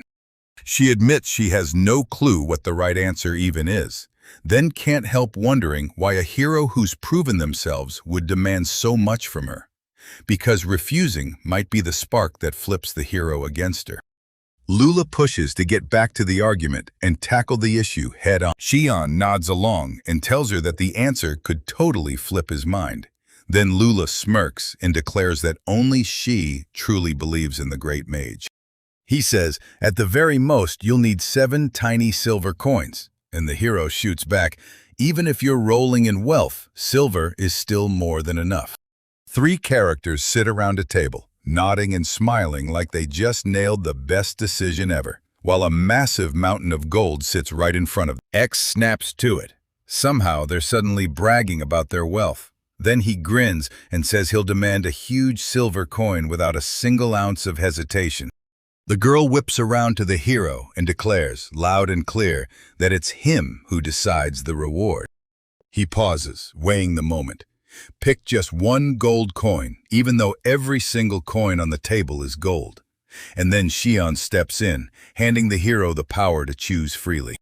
He figured a big silver coin would be the smart move, then wondered if he's allowed to grab a gold one instead, because the sheer number of them shocks him, and he can't stop thinking about how to spot the real coin hiding in the pile of fakes.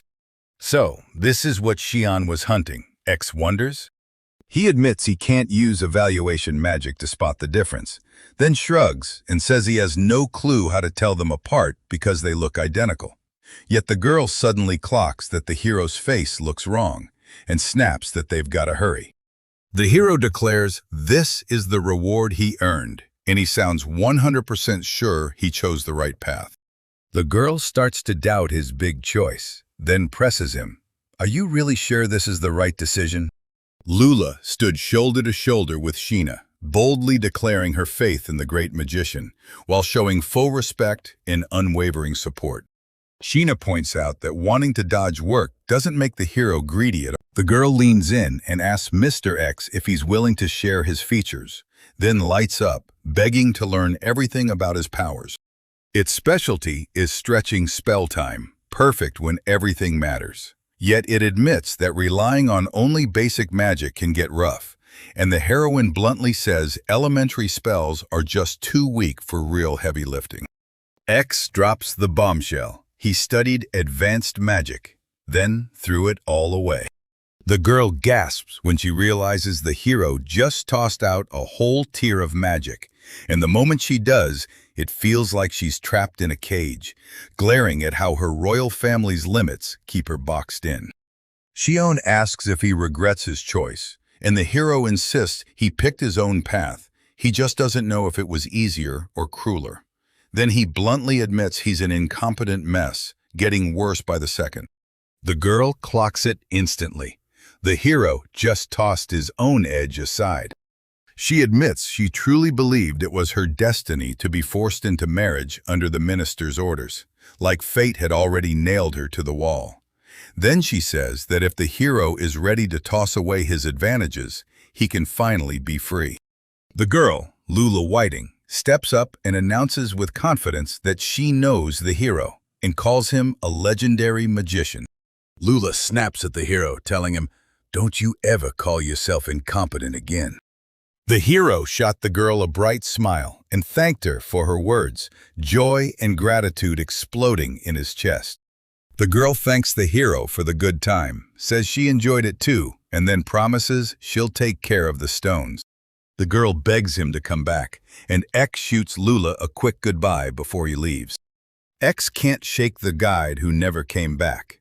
Then his eyes catch a shiny gold coin. The hero's not convinced the coin is even real, so he grabs it and checks. Promise on his lips. If it's legit, he'll come back with 10 huge silver coins. Xian stared at the mountains of gold coins, stunned, and blurted, "What do we do with all this?" And his grandfather nodded, confirming, "Yeah, I know exactly what's going on." She swears she'll make the gold find him on its own, the natural way. The second Lula gave X the nod, X was instantly stamped as a royal great mage, and everyone swore it was official. even though X had no clue, assuming it was just some fake story. Next thing he knew, he was registered as a top-ranking sorcerer. The Academy of Mages is a massive powerhouse, basically the same vibe as an adventurer's guild, just way bigger and way more dangerous. These documents lay it out clearly. X is sitting in 9th place. The hero hesitates, almost scoffing, saying he's never heard of anyone like that. Then he drops a wild guess. Could it be the king's illegitimate child? The old mage warns that the princess might have been joking a little too hard, and the employee just stares back like, we still have no clue who X is. The magician tells them to restart the search from square one, calling it ridiculous. And then teacher Kukor steps in, ready to help them track down the missing student. The girl launches a worldwide hunt, digging for the name X. The search results show X is busted right now. Kukor squints at the screen, sees nothing at all, and you can practically hear the surprise mixed with a hit of disappointment. The files reveal X used to be an E-rank adventurer for the guild, and they even call him Defective Mage. Owl smiling as she says, "This is everything I found," like she nailed the whole trail. The old man keeps staring like, why join the guild at all if you're not planning to work here? And the girl quickly tells him to chill, saying maybe X only signed up once, just to wear the disguise. Owl spots more info about X right at the Adventurers Guild, stamped D-rank, and nicknamed the Defective Mage, and the mage is stunned because the hero just got demoted. Kukor snaps that it can't be true for someone who's already become a legendary magician, and the girl blurts out her shock, saying the pick was spot on. The girl blurts out why the counter magic didn't do a single thing. She's shaking with worry, completely lost about what's happening. The heroine can't help but wonder what she really means when she brings up Great Wizard X. X trained in magic with the High Elves inside the Red Forest. Then they pushed him straight toward the Adventurers Guild, until he tried to join and got mocked for sacrificing the basics. Lula tells everyone that X is officially a mage now. She's even appointed him a great mage, and the butler warns that the rest are about to be blown away. The heroes realize they're completely clueless about how all this started, but they've laid down traps to catch the culprit. Then X is pushed into the spotlight and asked, "What's your name?"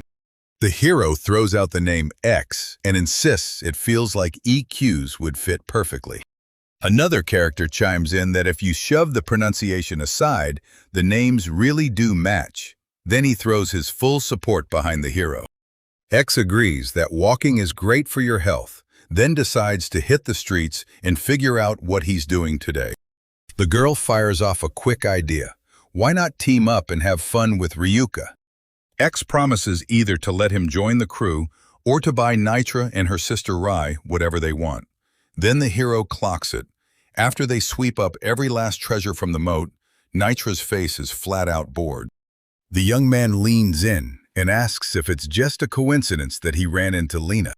The woman hands him the cloud cakes he's been craving, and X blurts that she's scared, those other plans are looming, and the hero shoots back, "Yeah, I wanted them."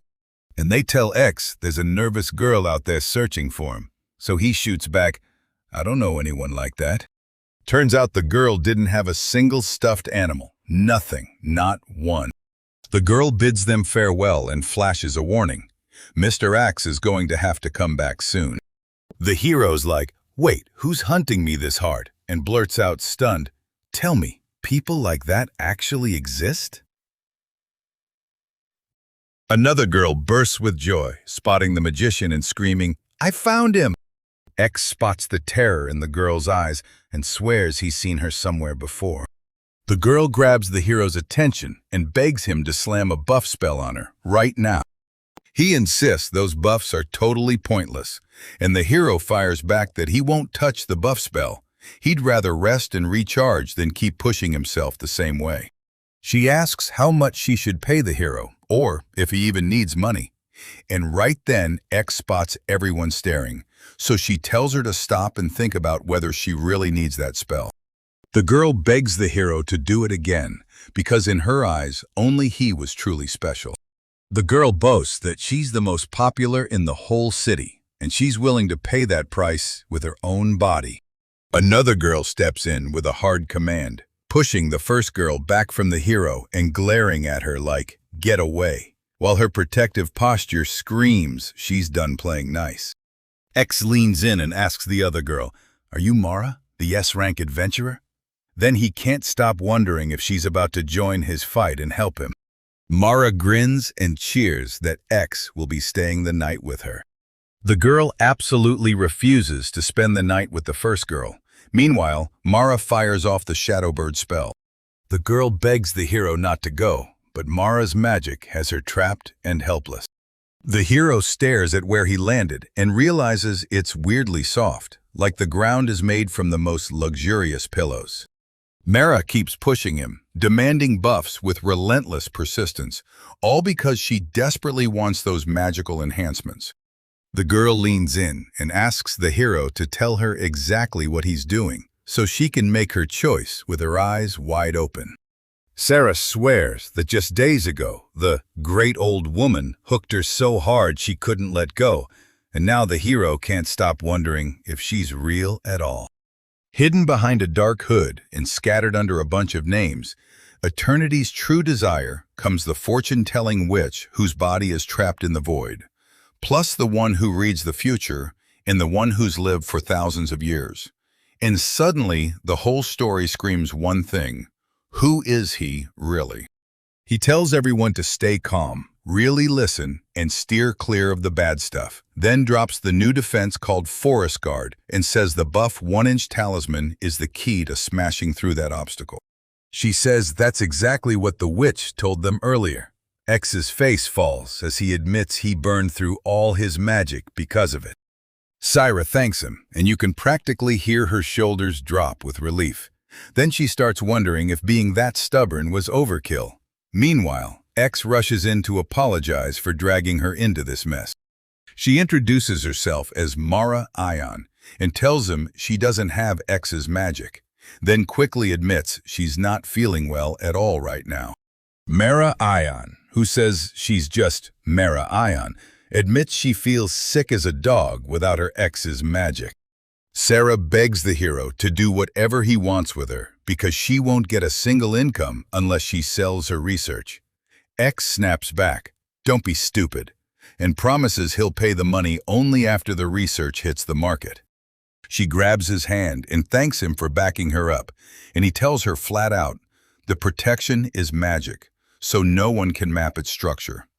Then he leans in and adds, "That's why I came to the city. People are whispering about a brand new kind of protection, and I'm here to investigate."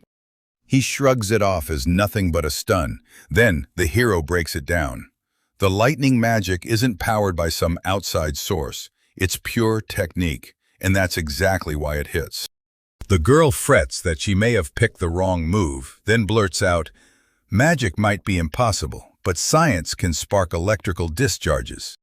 X leans in and asks Syra why she pushes herself so hard, and she admits it's all about her fierce sense of mission, though she laughs at how childish it sounds, because she wants to be great and make everyone look up to her. She blurts that she must have offended him. Then the hero gets why she works that way and shrugs it off as normal, and Mara snaps back that she doesn't want to do it. The girl admits it's brutally hard to let go of the grateful hearts kids leave behind. Mara grabs X's attention and thanks him for the help and support that kept her going. The heroine proposed they meet again later, and they instantly agreed, laughing all the way because it was genuinely fun and fascinating. The hero blurts that he finally made it just to play, then spots that Ryuka barely ever leaves her house, but still pushes the door open and steps inside.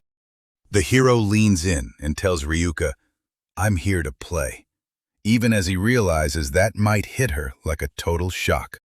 The girl clutching a cake and the rest of the crew crowds in to greet the hero, then erupts in cheers, congratulating him for standing as a legendary magician. All smiles and pure respect. The boy fires back at Ryuka, saying she was wrong to push the newspaper, and Ryuka points straight at the hero X, but the hero shakes his head, insisting it isn't him at all. It's Mr. Echis.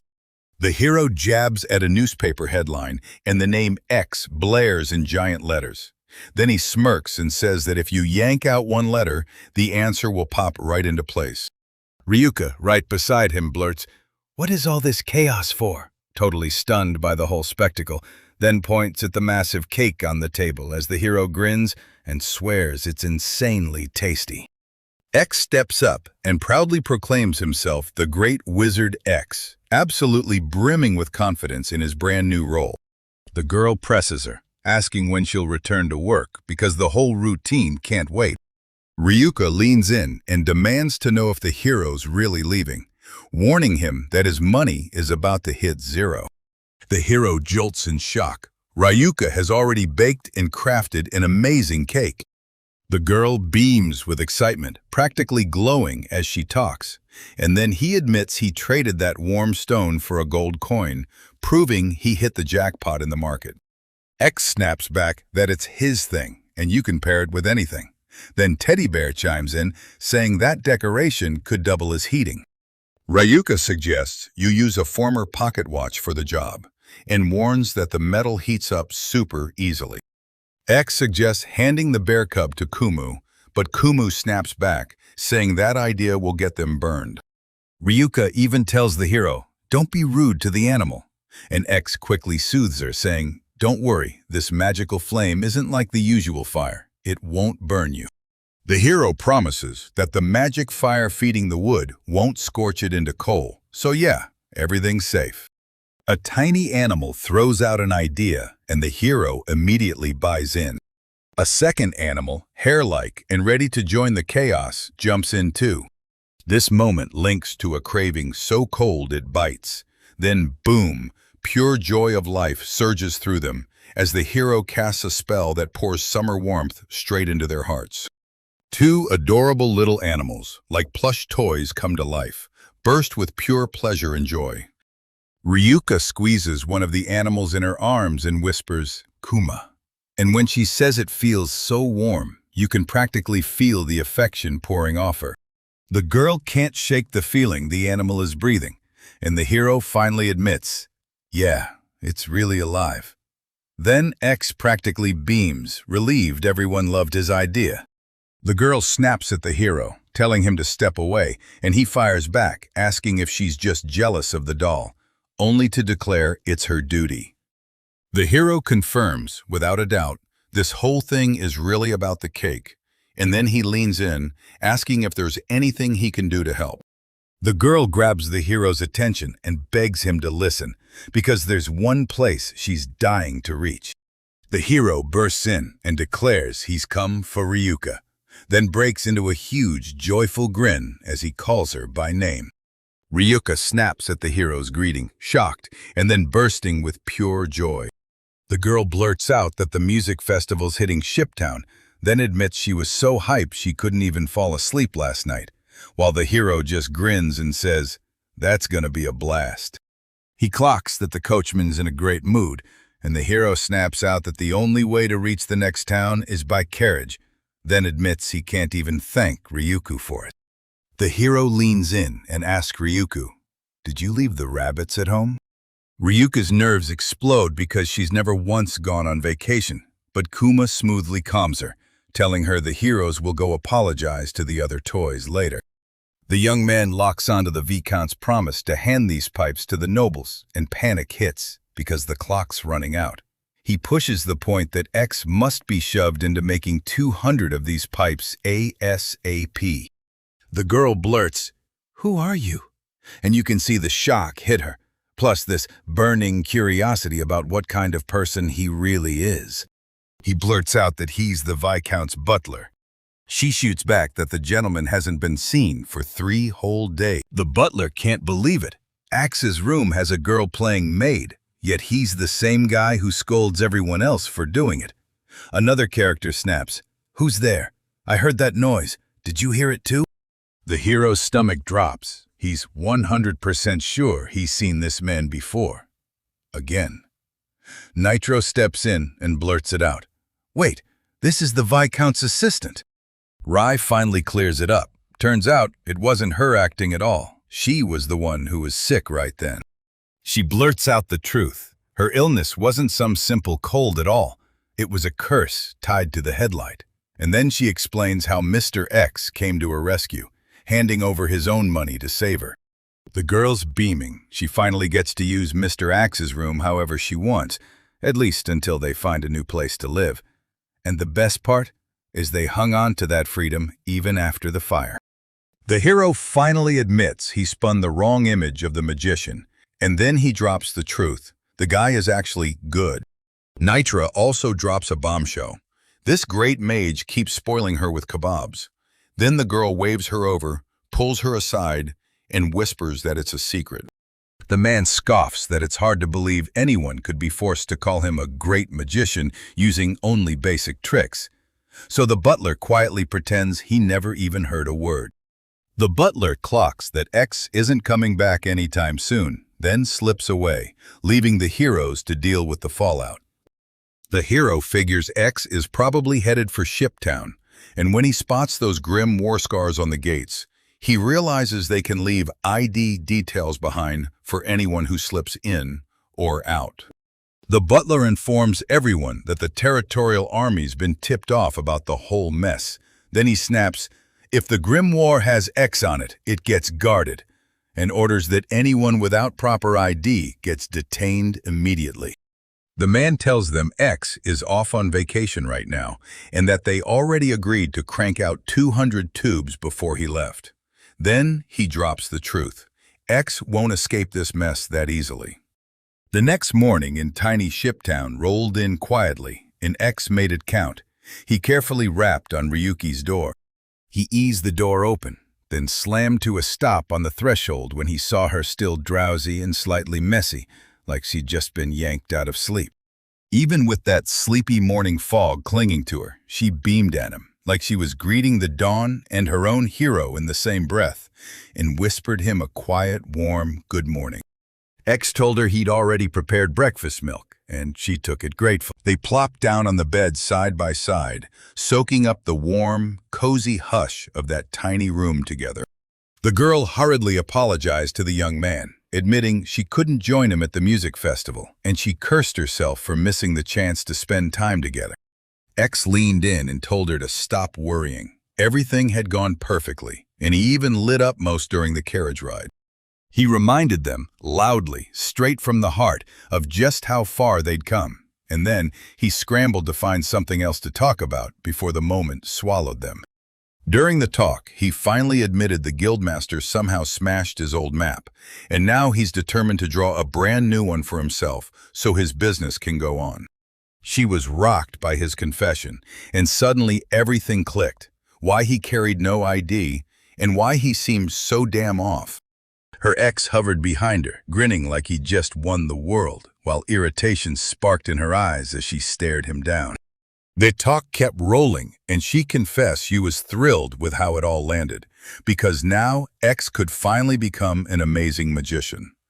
Then he shot back that he was determined to sell his goods the right way as a merchant. With his head bowed, he declared, "I'm heading out to craft a brand new guild map." Ryuka sat on the bed, fists clenched so tight her knuckles ached, stared at the mess in front of her for ages, then suddenly snapped, "I'm going with you." He tried to tell her she didn't need to come, but she whipped her face away and snapped that if he went alone, he'd end up in serious trouble. He started pushing his point, insisting he wasn't weak and that he could handle everything just fine, until, right then, a teddy bear suddenly flew up at him. The little bear cub leaned in and whispered in his ear that these were stories about girls who fall for a young man, and that Ryuko was terrified of exactly those feelings and what could happen because of them.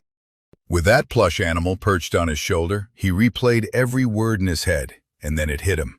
A fresh idea that could finally crack the problem wide open. He promised the heroine everything would be fine, even if he made new friends. But she snapped back that those people were her best friends too. X finally heard her brutal words, calling him clueless, and it hit him hard, because he couldn't swallow her accusation. They strolled down the hushed streets of the city, scanning everything with sharp, careful eyes. X figured they'd reach the trading guild in a flash and wrap everything up fast, but Ryuka strolled beside them, completely swallowed by her own thoughts. She said she could feel someone staring at her, like their eyes were burning into her skin. When he pressed her on where those exact glances were coming from, she shot back that it was women watching her. Ryuka stared at him with furious, disgusted eyes and slammed the brakes on him, ripping him out of his deep thoughts. They finally burst into the commercial guild, and a sharp female employee met them right at the door. The guys told her they only needed a guild card, but she shot back that they'd be just fine without it. The bear couldn't take her stubbornness anymore, so it stomped in and ordered the employee to drop her adamant attitude and finally say yes. The woman froze in shock at the talking toy, and right then X bolted away fast, refusing to make things messier. As he headed back to Ryukai, he warned them, if that bear ever opened its mouth, even the bravest heart would get rattled with fear. At that exact moment, they spun around, and there was the tail of their pursuer flashing by in the blink of an eye behind them. Two strangers crouched behind a wooden box, peeking out like they were about to spring into action. The hero froze in shock at what he saw, fear slamming into his chest as the truth hit. Someone was stalking them.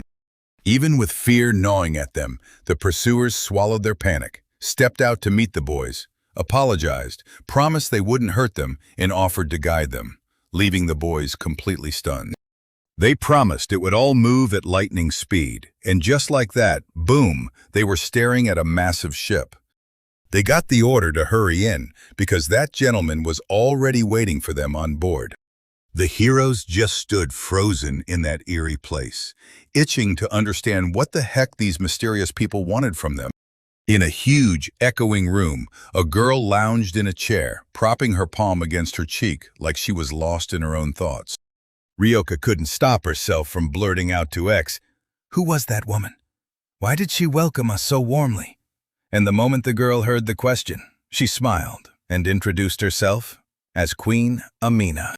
The boys bowed politely, tossed out their names, and listened like devoted guards as the queen spoke. Then she snapped her fingers and ordered the servants out of the room. They stepped forward and asked how they could help the queen, making it crystal clear they meant nothing but respect. Then the queen said she'd just gotten a weird, unusual report. Smiling, she confessed that curiosity had won, and she just couldn't stand back. She had to step in. X stood froze, barely believing his ears. He never thought he'd hear a confession like that. Meanwhile, the queen curled up in the chair like it was made for her. She propped her cheeks in her hands, just watching Ax's reaction like it was going to explode any second. The queen suddenly locked eyes on Ryuki's handbag, then snapped, "Where did you get something this unusual?" A bully admitted she's a huge Crazy Doll fan, and she's dying to learn how to score a bag just like the one she's eyeing. The boys couldn't stop wondering if the queen really invited them just to dig deeper into that bag, so X snapped her gaze at her, tense as a wire, waiting for her answer. Ryuka smirked and told the queen that X barely anyone cared about. That's why it hurt her so badly to watch them. Rage boiled in him as he swallowed the word barest, then admitted he felt sick with shame at that assessment, mouth opening like he wanted to fight back. But the words just wouldn't come. They never got that hero legend off the ground because he threw his hands over his face, trying to mask the awkwardness and the crushing embarrassment boiling inside him. The queen stared at them, stunned, because she couldn't make sense of their bizarre act.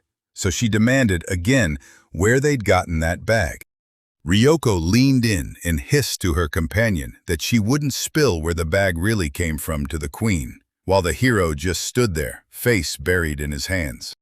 The heroine shuts her mouth tight, refusing to spill it to the queen, and then she quietly makes sure the man understands her stance and honors her choice. The queen demanded to know what was happening, but the young man quickly reintroduced himself to dodge the tension and lay out the whole situation.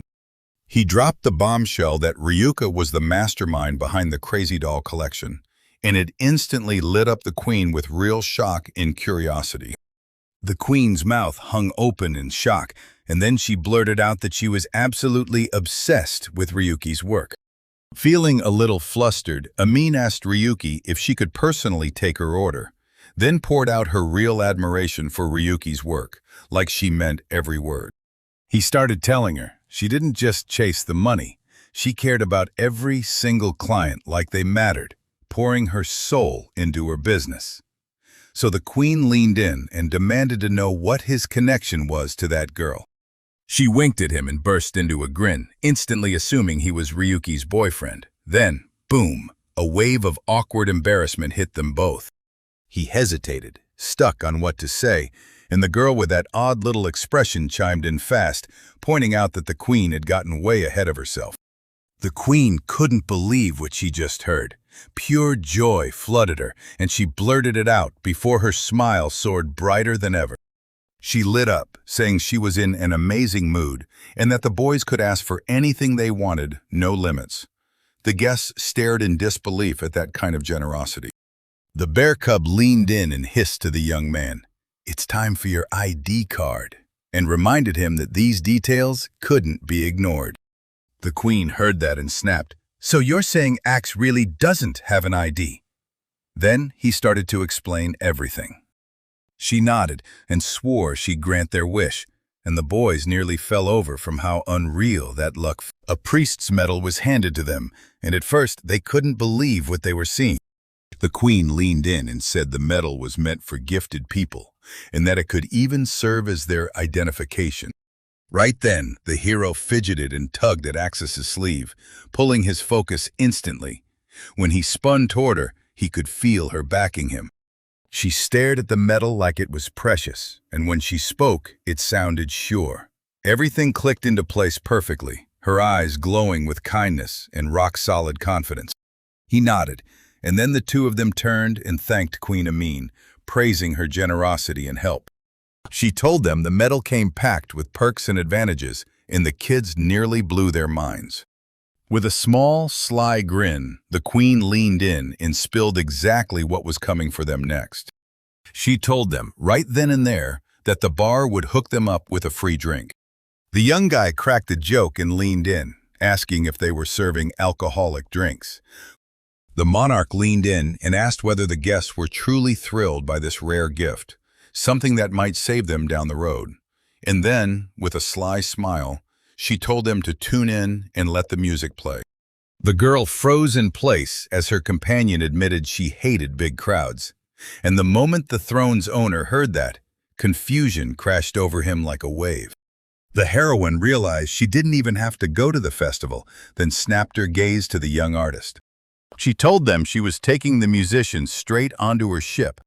Once everyone finally sat back and got comfortable, they soaked in every sound, knowing exactly how much power and pull the wealthy really have.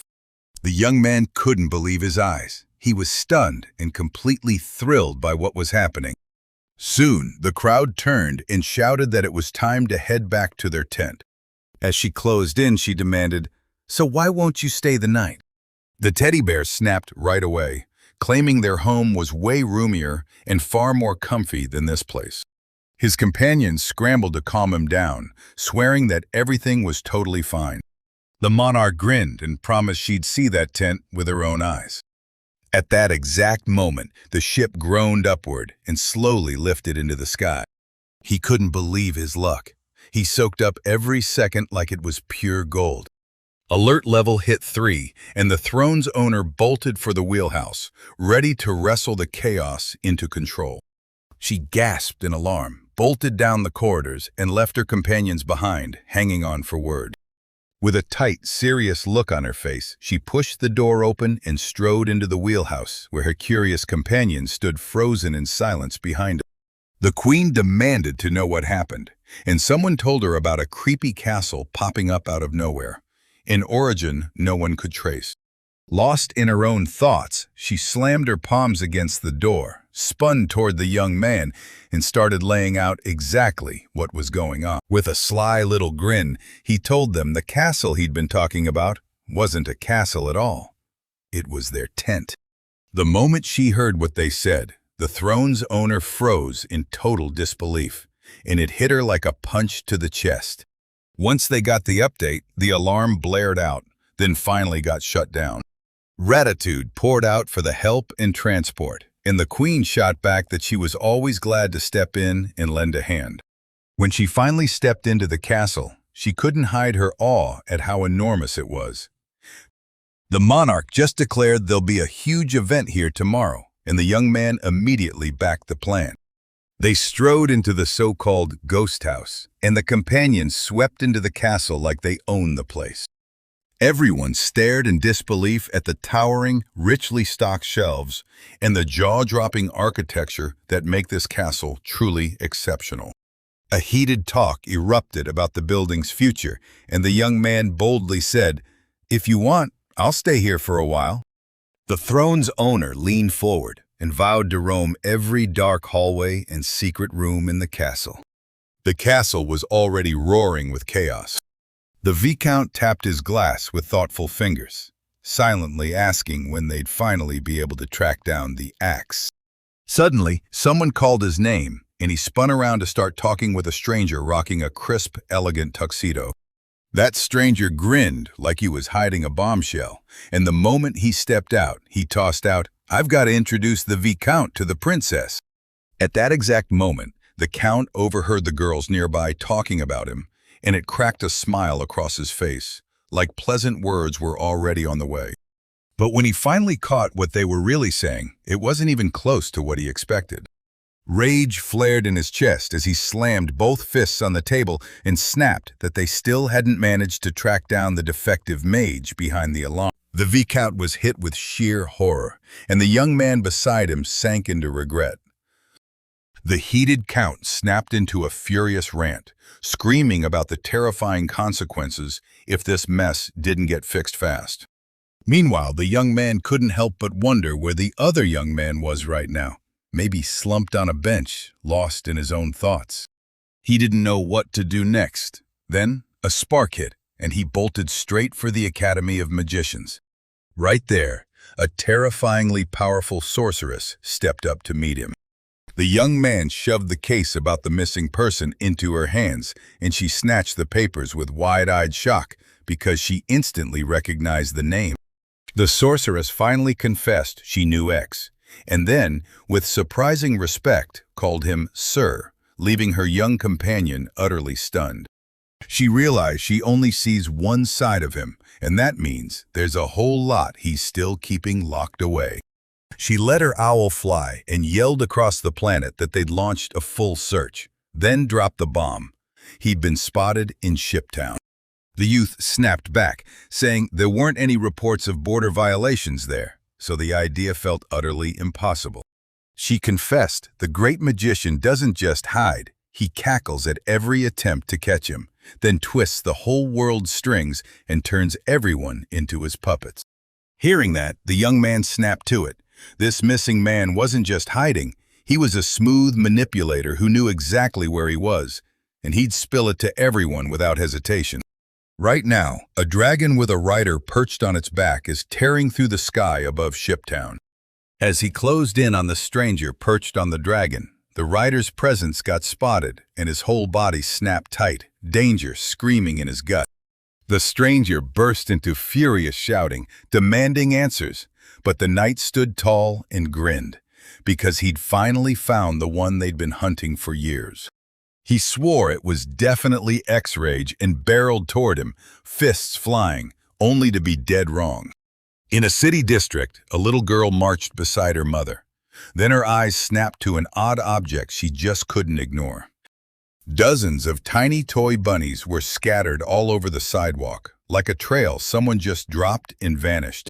A packed crowd swarmed into this tiny spot where toy bunnies were being stitched, so skillfully it felt like magic. Just then, during their chat, someone shouted his name and shoved a hatful of coins in his hands, explaining they'd scored that money from grateful spectators. He praised his colleague for taking the initiative, and she grinned, saying people started tossing coins in on their own. They promised bunnies to anyone who could bring in crucial info about X, and to the girl clutching that teddy bear. People started hunting for answers non-stop because the craving for that one-of-a-kind toy was burning a hole in their hearts. That stuffed rabbit secretly prayed they'd get spotted the second they hit Shiptown because everything felt painfully obvious. But their hunt turned up nothing, no one they needed. And while they were stuck with empty hands, something huge was going down inside the palace. X, Luca, and Amin stood shoulder to shoulder, and Luca demanded, straight up, that the young man be left alone. The queen flashed a smile and started to topple, like X getting a little too close was the final push. Then X shot back saying he just wanted to clear space for Ryuki. She told him everything was totally fine, and bragged that this lock was exactly what she needed. After a quick pause, she asked whether the next performer was here yet, and right then the door swung open. At that exact moment, several shadowy figures slipped into the room like they owned the place. They stared hard at those strangers, and one of them grinned and said he'd love to get an autograph from Axe. Then he quickly realized one of them was playing bait, set up to lure him in. That stranger popped up and said his name was Urakar, the slum's king, sent to pull X back, and he ordered the young man to follow him, while making it crystal clear that refusing would end in disaster. Lost in his own head, the young man snapped to it. He couldn't risk anyone else's life. He rose up with iron resolve and announced he was going, straight up, leaving Ryuku in the dust. X demands that nobody touch a soul. Only he gets to draw the line. He made that promise again with a grin, vowing to keep the deal no matter what. Ryuka grabbed the boy's hand and shouted at him, but all he did was grin back. He slipped away without a goodbye, and the girl just stood there, tears burning in her eyes. The queen snapped, asking why the boy was getting hauled away. Then the man grinned and said he'd been promised a pile of gold for his capturing Axe. She promised him the job, and the man's jaw dropped in pure shock. With a cool, steady gaze, she slid 5 gold coins toward him. Arakar's colleagues spotted the coins were real and burst out laughing, like the truth hit him all at once.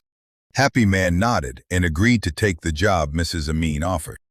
He handed the young man the care of the rye, trusting him with every last grain. The door slammed shut, and the queen practically glowed with satisfaction now that she'd finally put the whole mess to rest. Meanwhile, the heroine barreled toward him, tears spilling down her face. He swallowed his pride, apologized for scaring her, thanked the queen with real gratitude, and swore he'd come back and return the money. She pressed against him, fighting tears, and he snapped at her to stop crying. Then she shot him a pitiful look and demanded he quit his antics. With grit in her eyes, she vowed, "I'm going to help you." He crushed her in a tight hug and blurted out a thank you because her anger meant she stuck with him. He poked out his little finger and swore everything would be okay and that he was finally going to start taking care of himself. They sealed the deal with crossed fingers, and the stuffed rabbit swore right then and there that he'd never leave him. Reika stared at him in shock, and the rabbit straightened up, standing tall like it was proud of itself. Amin told them she already knew what went down, and that someone was hunting for them, then offered, "Come with me. I'll let you move to my country." He got so lost in his thoughts that the world around him faded away. He stared into emptiness and felt it staring back. Expered stared at the black ball, lost in deep thought. Suddenly, a tiny baby materialized right in front of him. He carefully balanced on his ex's palm. He finally admitted it. He still knew absolutely nothing about himself, and that hollow emptiness swallowed everything around him, turning his old joy into nothing but a lie. He snapped his gaze into the void and demanded to know what it wanted X to do for her. Emptiness leaned in, hanging on every word as the young mage begged her forgiveness for everything he'd once made her do. X promised the void could have any wish it wanted, and then the void hit him with a shock. Suddenly, she burst into a happy squeal and declared she wanted a pillow made of slime. The young man stared at the baby with pure love, grinning like his heart couldn't hold it in. Suddenly, he shouted, "Laudite Ryuku!" And there she stood, frozen in place, calm as ever, like her thoughts were spinning in silence. The girl blurted, "What's going on?" And her ex snapped back that they had to head home tomorrow, no debating it. Yeah, only if they were actually ready to walk out for good. And she finally admitted it hit her hard, because she was genuinely heartbroken. She begged to return next year, determined to hold on to those memories for as long as she could. The hero swore their return was still within reach. Right then, Quina noticed something terrifying. Those travelers were about to leave on their journey tomorrow. She snapped that she'd tell her assistant to tear the tent down, and X fired back that it looked like he'd completely forgotten to give her something in return. She lit up with pure amazement, looking genuinely thrilled. Then the queen demanded 5 gold coins from each of them, and the young man stared at her in shock, like he couldn't believe his ears. He shot her a question. "Are you sure about this?" And she fired right back, asking what they were going to do about the pursuers. He started laying out his game plan to her and dropped the name Viscount. A mean-spirited woman blasted the man with brutal words and swore she'd give the boys a ride, just in case. She admitted she couldn't promise their safety, then made it clear she'd step in and help them anyway. He thanked her, and the girl froze in silence, like the world paused for her. The stuffed rabbit tiptoed up and asked, super cautiously, if it could ride in the queen's carriage, yet the boys still insisted they needed to think it over. The Viscount beamed at the throne's owner, flashing a joyful smile like he'd just won the moment. She asked how he was holding up, and right behind her stood X and Ryuka. The high society man spun around, and right there, the young magician's eyes hit him like a shock. The aristocrat slid a contract across the table, offering the applicant a cushy gig and a salary of 3 gold coins. But the second he looked at him, he knew this young man was miserable. He slammed down his answer and swore he'd never serve a gentleman like. The noble representative stared in shock as that bold, razor-sharp refusal shut him down instantly. Right then, the throne's owner reminded him that the young man had already stepped into the shrine's ranks, and with a fierce warning that no one would lay a hand on him, the aristocrat went completely stunned. He tried to speak up, but another young man slammed the moment shut and cut him off. The newcomer kept pressing his request, cool as ice, and the ruler leaned in, listening hard and taking it dead seriously. He kept gushing about his love for wine, promised he'd open his own cellar for her, then leaned in and told the aristocrat to shut up. The mistress felt genuine relief, then made a bold move, leaving the magician and the girl alone together. As they walked away, the nobles wore pure disappointment like a curse. As he charged up the steps, he blared that the young man would regret every second of it. Even the magician admitted he'd flat out turned down the offer on purpose, and everyone cheered because that was just amazing, especially since the lord of the city himself stood up and backed them. The girl snapped that it was his choices that mattered most, then grabbed his attention and demanded he come with her. He locked eyes with her and nodded, agreeing on the spot.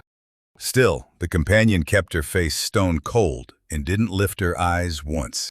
They strolled down a silent street where every footstep felt way too loud. She finally reached her home, sat there lost in thought, and still made sure to thank everyone out loud.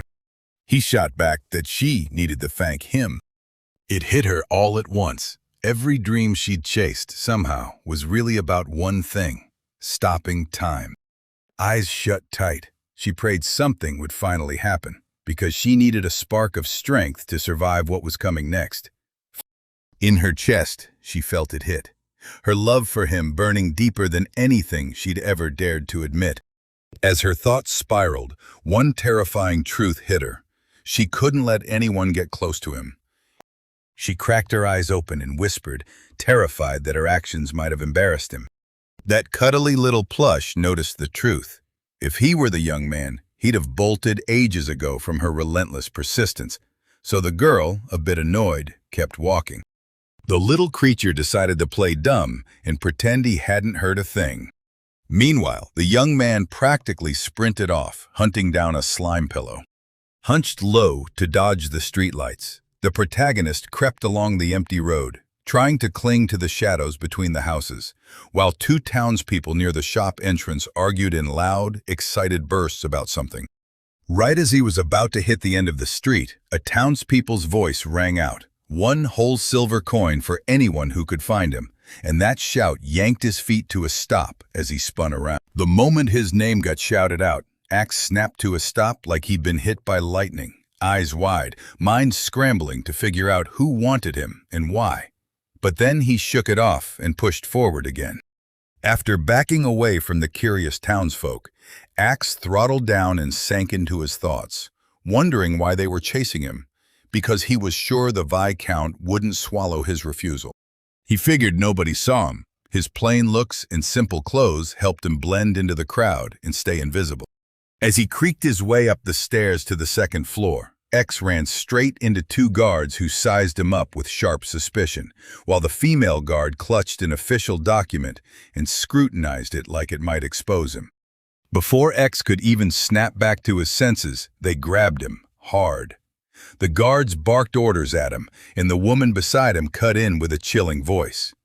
Running wouldn't help, because they had a direct command to hand him straight over to the Viscount. With Axe dangling in midair, he blurted out that he'd already met the Viscount and that every problem was settled.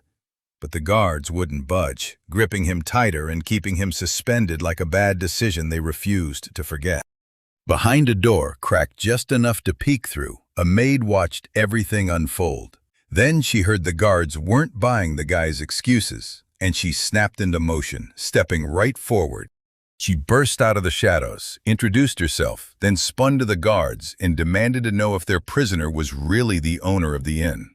The maid stared in confusion at what was unfolding, then still welcomed Axe like royalty, and Axe just smirked back, saying he'd only returned to his room. X was absolutely crushed. Going to his own room should have been simple, but it turned into a full-on ordeal. Rai kept her head bowed and pleaded with the guards, swearing the guy was pure and couldn't possibly have done anything foul. He carefully chose every word, trying to verify what the girl said, but his stuttering pauses dragged his message into thin air, so it never reached the guards. Tears flooded the young man's eyes as he blurted out, crushed with despair that he couldn't bear to work anymore. The guards were utterly baffled, like they couldn't wrap their heads around it, because the whole reason they were hunting him was just a plain refusal to work. The stunned guards backed away to trade urgent whispers, while X wiped the tears from her face and stood beside Rai, who stayed planted in the doorway, ready to strike down anything that threatened her master. He wiped the last tear from his face, stared at the guards with wild hope, and prayed the whole mess was finally over, because he was certain they'd let him into the hotel at last. Even after he poured out his explanations, the guards dug in their heels and refused to budge.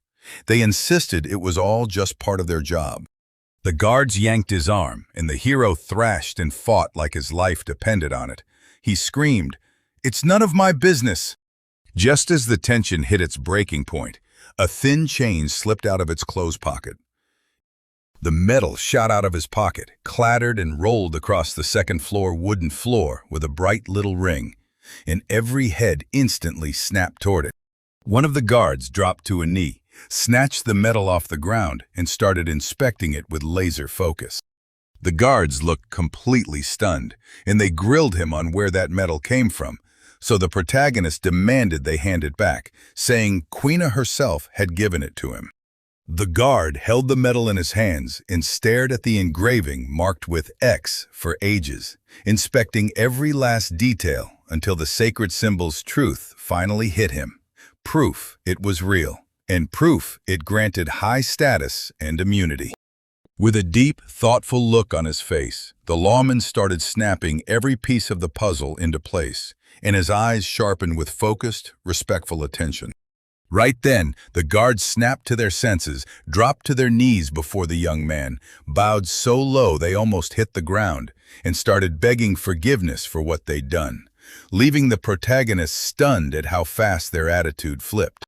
The guardian of order handed the medal back to its rightful owner with total trust, then snapped that the Viscount's order was driven by nothing but selfish motives, and it ignored who he truly was. The boy was stunned, stammering through pure excitement, and he confirmed the guard's words before carefully grabbing his medal back. Deep in his chest, he felt pure gratitude to Queen Amin. The medal she handed him didn't just shine, it shielded him from an unfair accusation. The lawmen finally clocked their blunder, bolted out of the hotel, and kept apologizing while promising the adventurer he could head home safe and sound. The hotel's heavy door slammed shut with a thunderous bang, like it just severed every problem from the past day and left only warm, quiet silence behind. The protagonist couldn't hide his happiness. He threw his arms wide, soaking up the sweet rush of coming back. While behind him, Rai grinned like he'd found something precious in that pure, genuine joy. Nita suddenly spotted them out of nowhere, froze in shock, then burst around the corner to see what in the world was going on. Nitra figured the only real escape was the window, and that's when X, once he finally calmed him down, popped in and promised that everything was going to be okay now. The moment they took that first step forward, the protagonist dragged himself toward the bed, wiped out by crushing fatigue. Every inch of movement felt heavy, like an invisible weight was strapped to his shoulders. Right by the front door, the trio froze in anticipation. X and Rai stared at their prize, while Nitra lifted his head, looked up at them, and grinned. The round pillow X had been begging for sat there, carelessly tossed across the bed. After a brutal day of adventure, X slowly slid the blanket's edge aside, inch by inch, like they were about to uncover something huge. Right then, the hero, clothes and all, crashed onto the bed and shoved a round pillow under his head, and the sweet maid beside him tried to call his name, but it was already too late. He dropped into a deep, instant sleep, and the heroes, choosing not to wake him, slipped away so he could finally rest. A sudden, unexpected voice ripped through the Viscount's residence. The girl sprawls in her chair and tells him, "For winter, I need 120 medium-sized grimoires every single day. Then I can craft that special one for you." A young guy in a suit looms by the door as the two talk, and the Viscount makes him feel like he's getting ripped off. She stops dead for a minute, then clamps down on her thoughts, hunting the single idea that might have flipped everything. The girl thrusts her hand toward the cylinder, like she's ready to turn her thoughts into action, hoping to fuse wind with fire and unleash something fresh and wildly unusual from the power of the elements. She scoffs at the thought that she'd ever pull something like that. Then, right on cue, she inches the cylinder closer to herself. A rectangular hole shows up beneath the cylinder where something's evaporating, and she starts guessing that Professor X built the whole thing. Elemental magic fused together, because that's exactly how they ended up getting what they needed. The Viscount struck a grand pose and declared that the princess had praised his device to the skies. Then he leaned in, demanded a rent cut for it, and promised he'd deliver 30 of these pieces to her. The shocked girl snaps her hands up in front of him, begging him to stop. Just wait a minute. The Viscount doesn't even hear her. He's stuck in his own head, smiling already because a fresh idea just sparked. Cut the price by ordering in massive bulk, so the costs drop fast. He offers her 120 magic stones for the first rental, but when she wants a second one, she has to cough up one stone herself. She couldn't hold it in, blurted out that she never said a word about the rental. The butler stays cool in the room with them, and they demand an explanation for those words. He leans in and says the stone they're talking about is the product's fuel. The girl picks up Butler's thought like it's a live wire, finishing the sentence as she lays out how these devices get transported. And the Viscount is going to need 3,600 magic stones. When he hears it, he freezes on the spot, suddenly wordless, with his eyes going dead empty. In horror, he roars that he's ruined, and his scream slices through a world drowning in despair and bitterness. They try to shout to the Viscount, but their words vanish into the void. Elsewhere, right after a wild dream, the hero jolts awake, and slowly he cracks open his first eye. He finally feels better, and he doesn't even realize he fell asleep. At the same moment, he springs up, plants his feet, and stretches like he's waking from a mission. First, he reaches out with his right hand, closes his eyes, and lets it all unwind. He rips his head off the slime pillow, then grins because, yep, this pillow is the absolute best. Nitra meets her older brother right after waking up, and behind him, Rai, smiling with pure satisfaction, slides her hands onto his shoulders. Then X stepped up and greeted them with a bold smile. The protagonist recalls that Rai met with Uraka, so he demands, "Did anything happen?"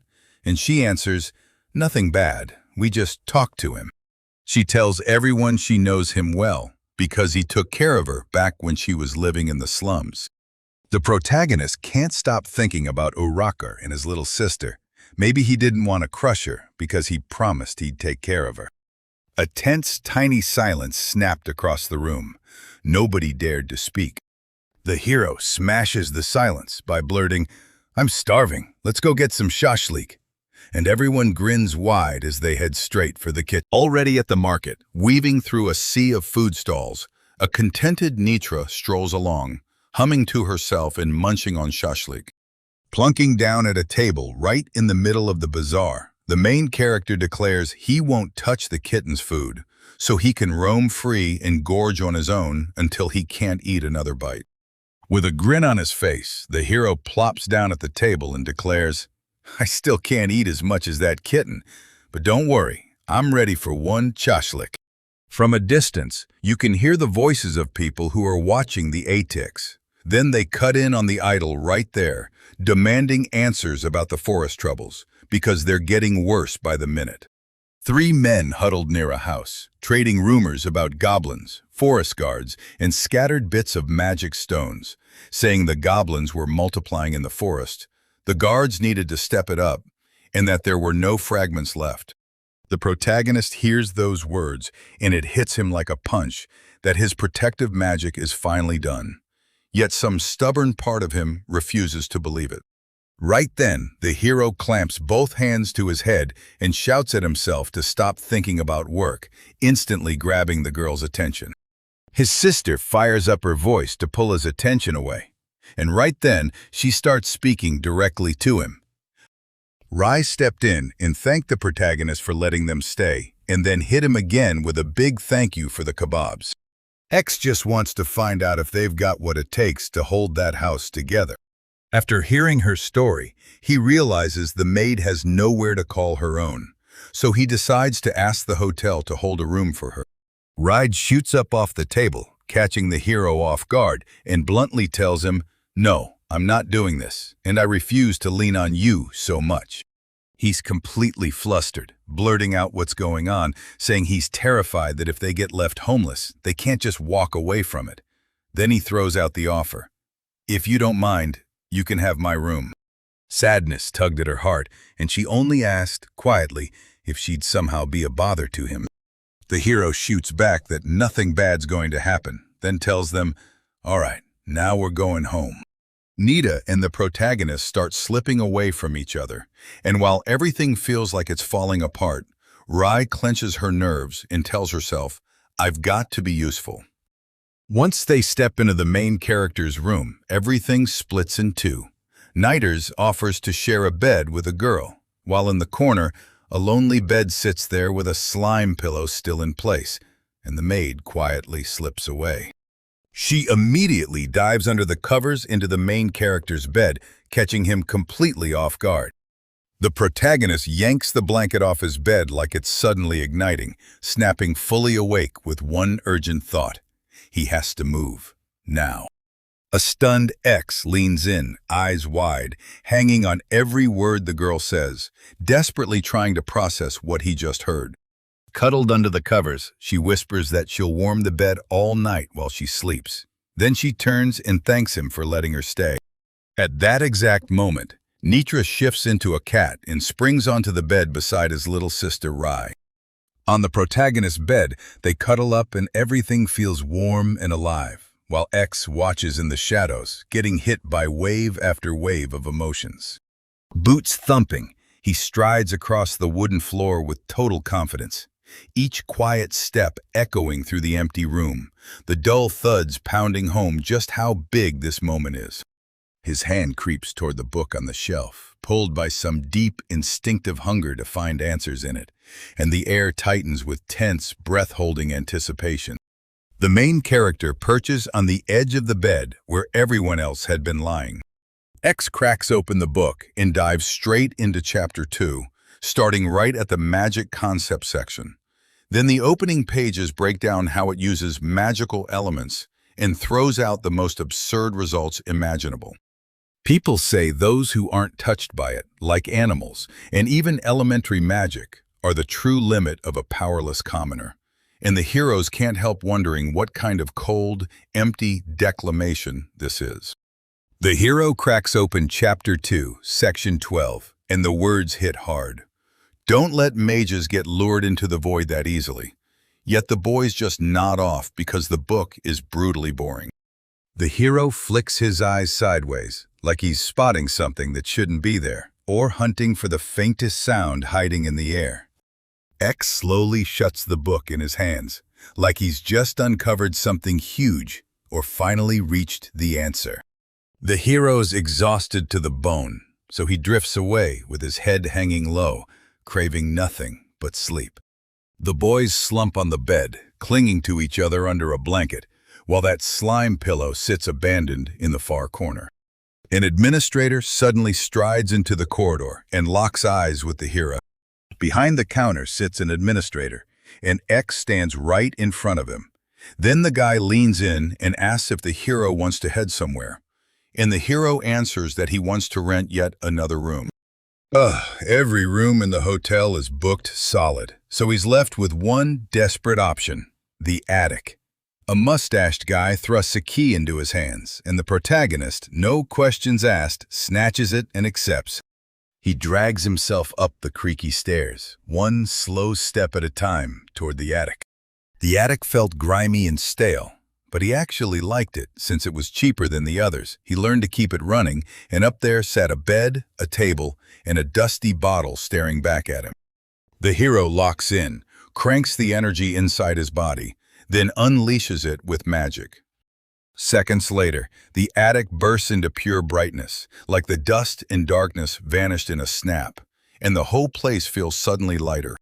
X snatches at his robe and starts unbuttoning it. He flops onto the bed with his arms stretched wide, knees still bent so his feet stay on the floor. Then he lies right there in his clothes, while the book sits a breath away near her hand. With his eyes wide open, he completely blanked on what Rai said and blurted out something he absolutely shouldn't have told her. And now he's praying she won't remember it. Chapters from the book blasted across his mind.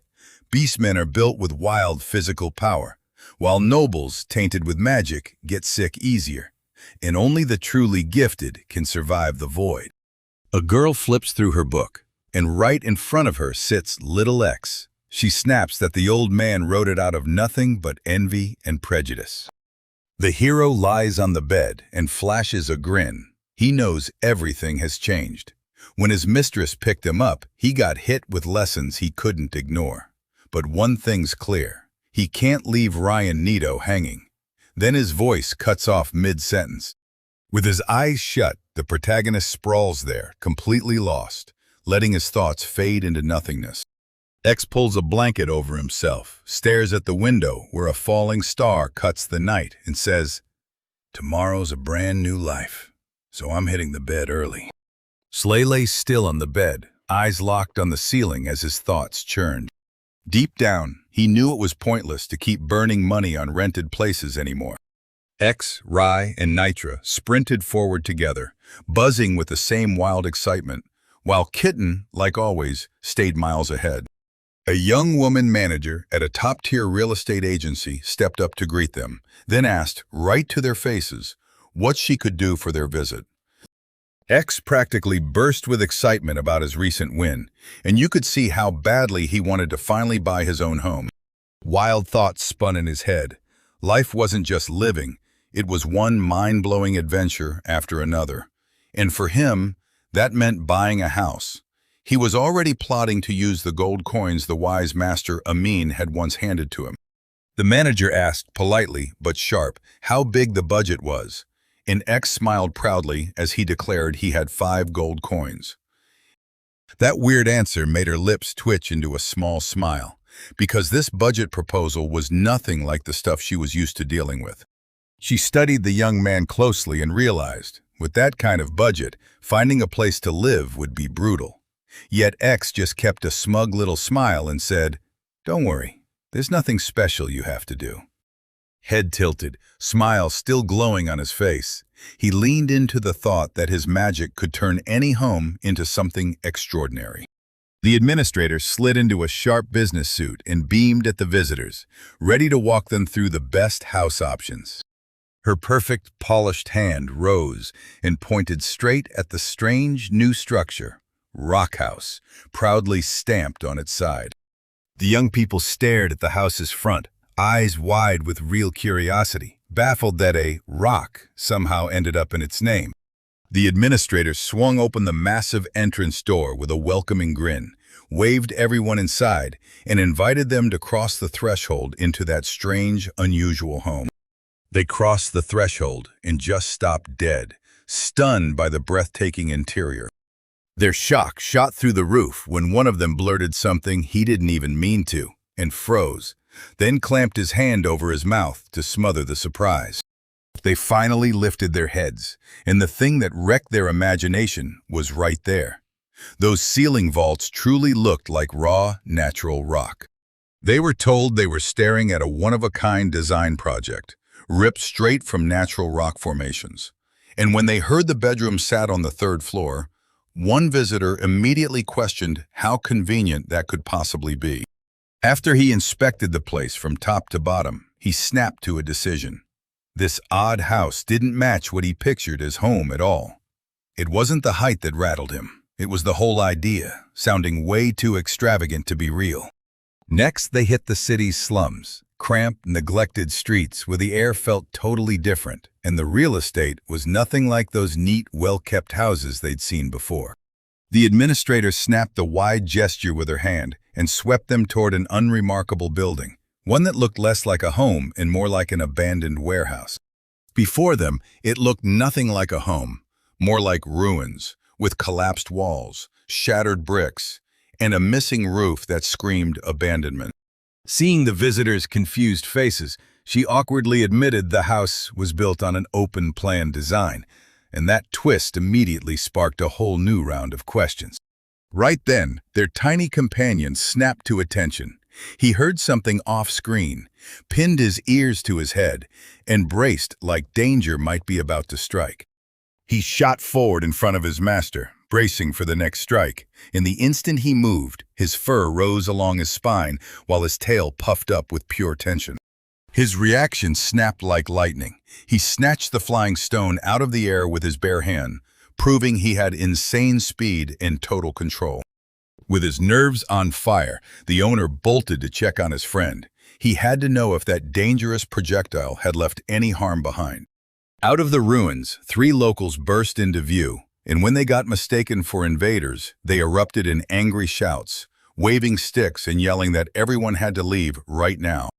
The visitors shot over fast to clear the mess, blurted that they were only there to look at the house and had 0 bad intentions. Then one of them, visibly jittery, tried to make their story sound rock solid.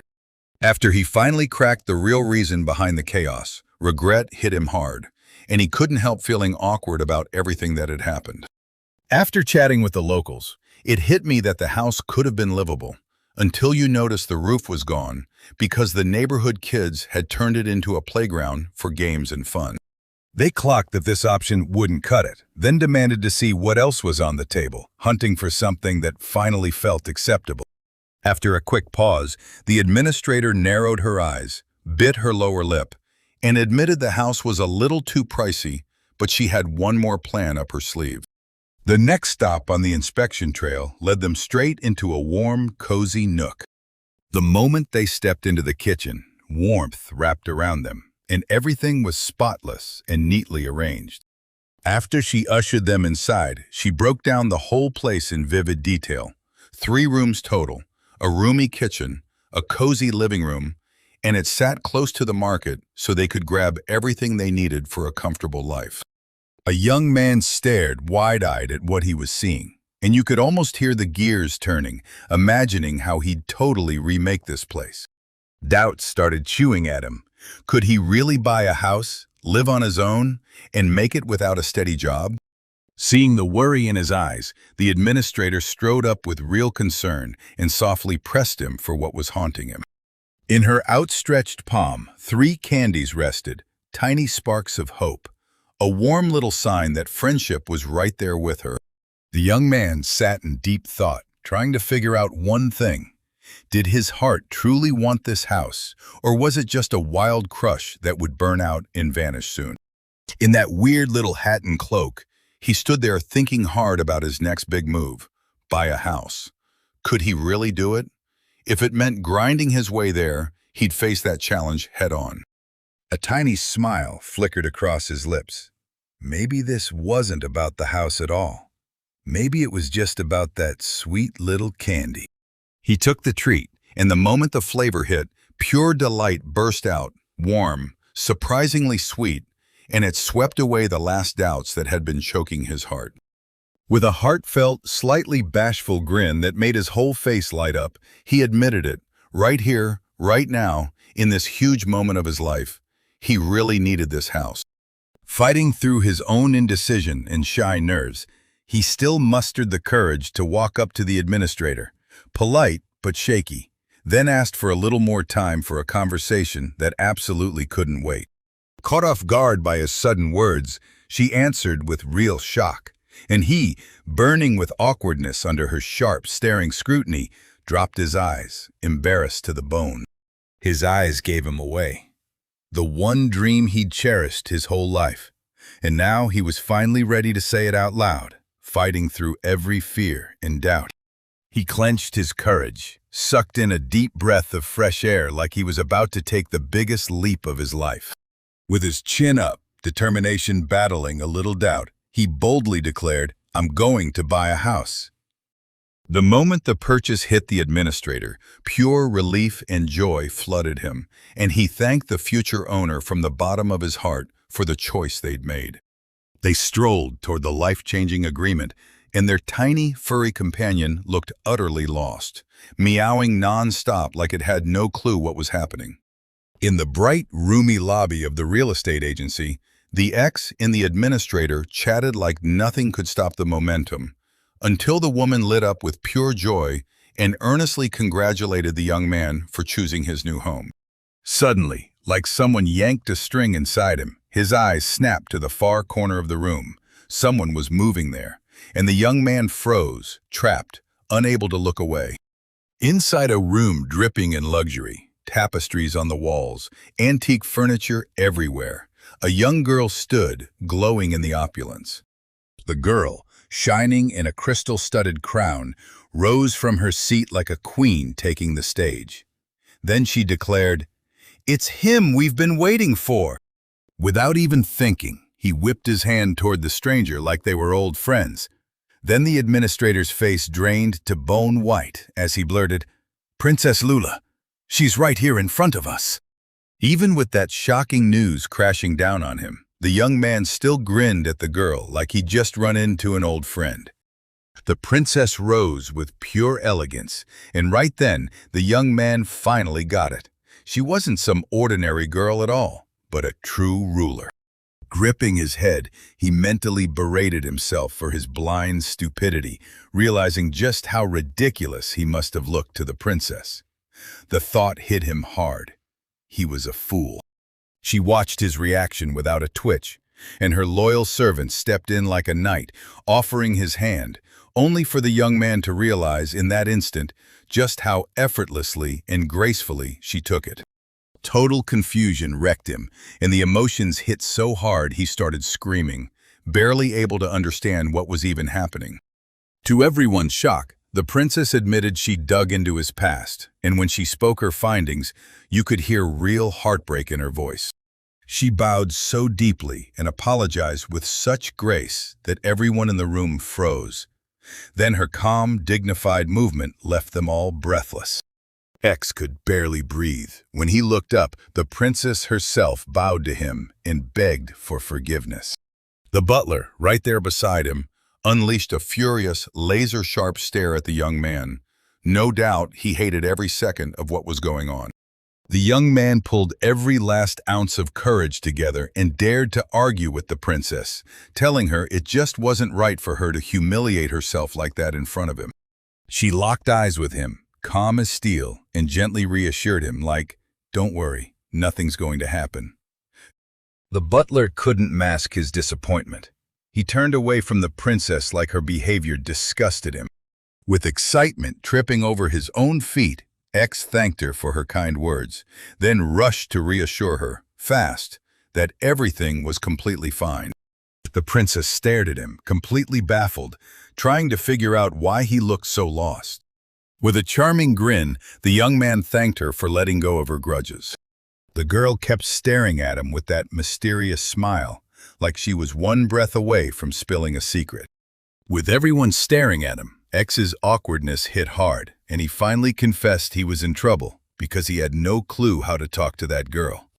The princess blinked, totally thrown off by the question, and surprise lit up her face for a second. Then she paused, thinking hard, like the answer was crystal clear to her, but she had to find the right way to say it.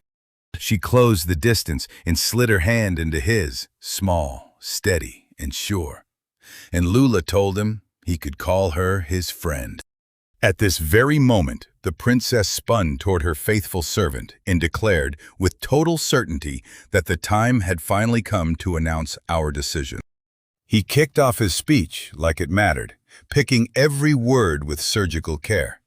Then the butler stepped in and announced that as the king's way of saying thank you for all the service, His Majesty and even he himself wanted to hand the kid a house he got to choose. That young man got so overwhelmed by the attention he could barely get words out. His voice shook as he stammered that the gift was way too generous, and he quickly added that he didn't feel worthy of an honor like that. When they asked what kind of place he wanted to live, the young man just shrugged and said any cheap option would do, so long as it's cozy, warm, and makes him happy. With bright, beaming excitement, the princess and her group announced they'd found the perfect deal. Then she flashed a dazzling smile and declared she'd secured a magnificent home for him, and all it would cost was one single coin. X couldn't stop grinning as he stared at them, because everything unfolding felt like a wild dream he still couldn't wrap his head around. His feet suddenly feel glued to the patterned floor as a brand new chapter of his life bursts wide open in front of him. That massive mansion they stumbled upon wasn't just a set, it was a real palace, like something straight out of a dream. The princess lifted her hand in an elegant flourish, pointed to that breathtaking building, and then winked at the young man like she was sharing his joy with him. Pure, sincere delight. X-Ray and Nitrous stood shoulder to shoulder, eyes glued to their new home. And suddenly, that foggy future snapped into something real, because this towering mansion was finally theirs. As he climbed the grand stone steps to that ancient mansion, X couldn't hide his shock. How could a place this luxurious be so outrageously expensive? After the house story, the princess couldn't stop smiling. She let out a little giggle while her mind raced through every twist and turn, and Lulis leaned in to reveal the house sold for just one coin. The hero stared at the problem and thought, if that's all that's wrong, then I don't deserve a house this beautiful. He craved answers and shot a thought into the void, and right on cue, his loyal companion showed up out of nowhere at the most impossible moment. Right then, a tiny void ripped open beneath X's cloak out of nowhere. X was so stunned he just stopped dead in his tracks, frozen like surprise had turned him to stone. And the moment he saw that void, like some tiny living spirit, growing sharper and clearer by the second, his heart started slamming against his chest. Emptiness swallowed him as his tiny legs wobbled.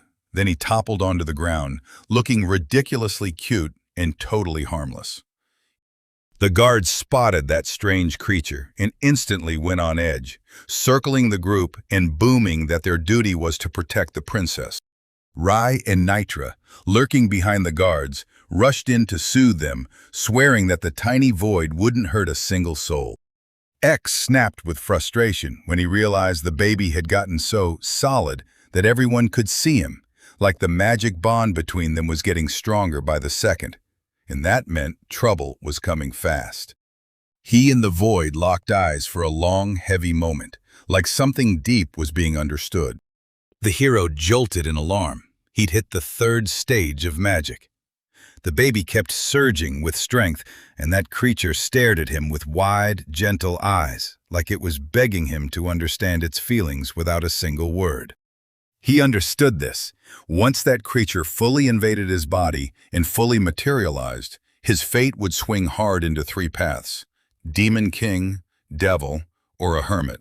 No one had a clue what happened next to those people, because the settlement kicked them out, leaving X terrified of whatever waited ahead, even more than the thought of any change. The butler kept his stern face, rose to his full height, and demanded to take a look at the baby. Sinvoid traded tense looks with determination, like he already knew something had to go right. The butler didn't waste a second. He pulled out a wish reading device, a weird, old camera-looking contraption built to capture dreams. The hero stared at the butler, totally stunned. Then a crumpled paper with a wish shot out of the machine right in front of them. The butler read the note, his face turning grim, as he tried to decode what the demons were truly after. The princess stared at the chaos, frowned so hard she looked totally lost. Then, right when her thin eyebrows pinched together at the bridge of her nose, she suddenly broke into a smile. Her laughter rang through the courtyard like a bell, and everyone nearby snapped their heads toward her. Lula wiped the tears off her face, still laughing her head off because the note's words hit her as brutally hilarious. Red-faced, the butler swallowed his pride, bowed low to the princess, and begged for forgiveness, like her tears had somehow been his fault. X let out a shaky breath, finally saw it all paid off, and slipped on a quiet, satisfied smile. He snapped his attention to the little void standing there with arms crossed, staring at him like heartbreak itself had taken a seat in its eyes. With a grin at his companion, X gave the nod, decisive, final, confirming they were going through. Hearing those words, emptiness snapped to life, bursting with joy as it sprinted and leapt like it just won everything. Spinning toward Ryan Nitra, X urged them inside to inspect the house. In the moment they stepped in, his friends' faces lit up with real joy. As the friends climbed the stairs, the princess and the butler pushed in toward X, ready to step in and help the moment things got rough. Grinning, he gratefully took their offer, then watched as the girl and the butler hurried to pack up and leave.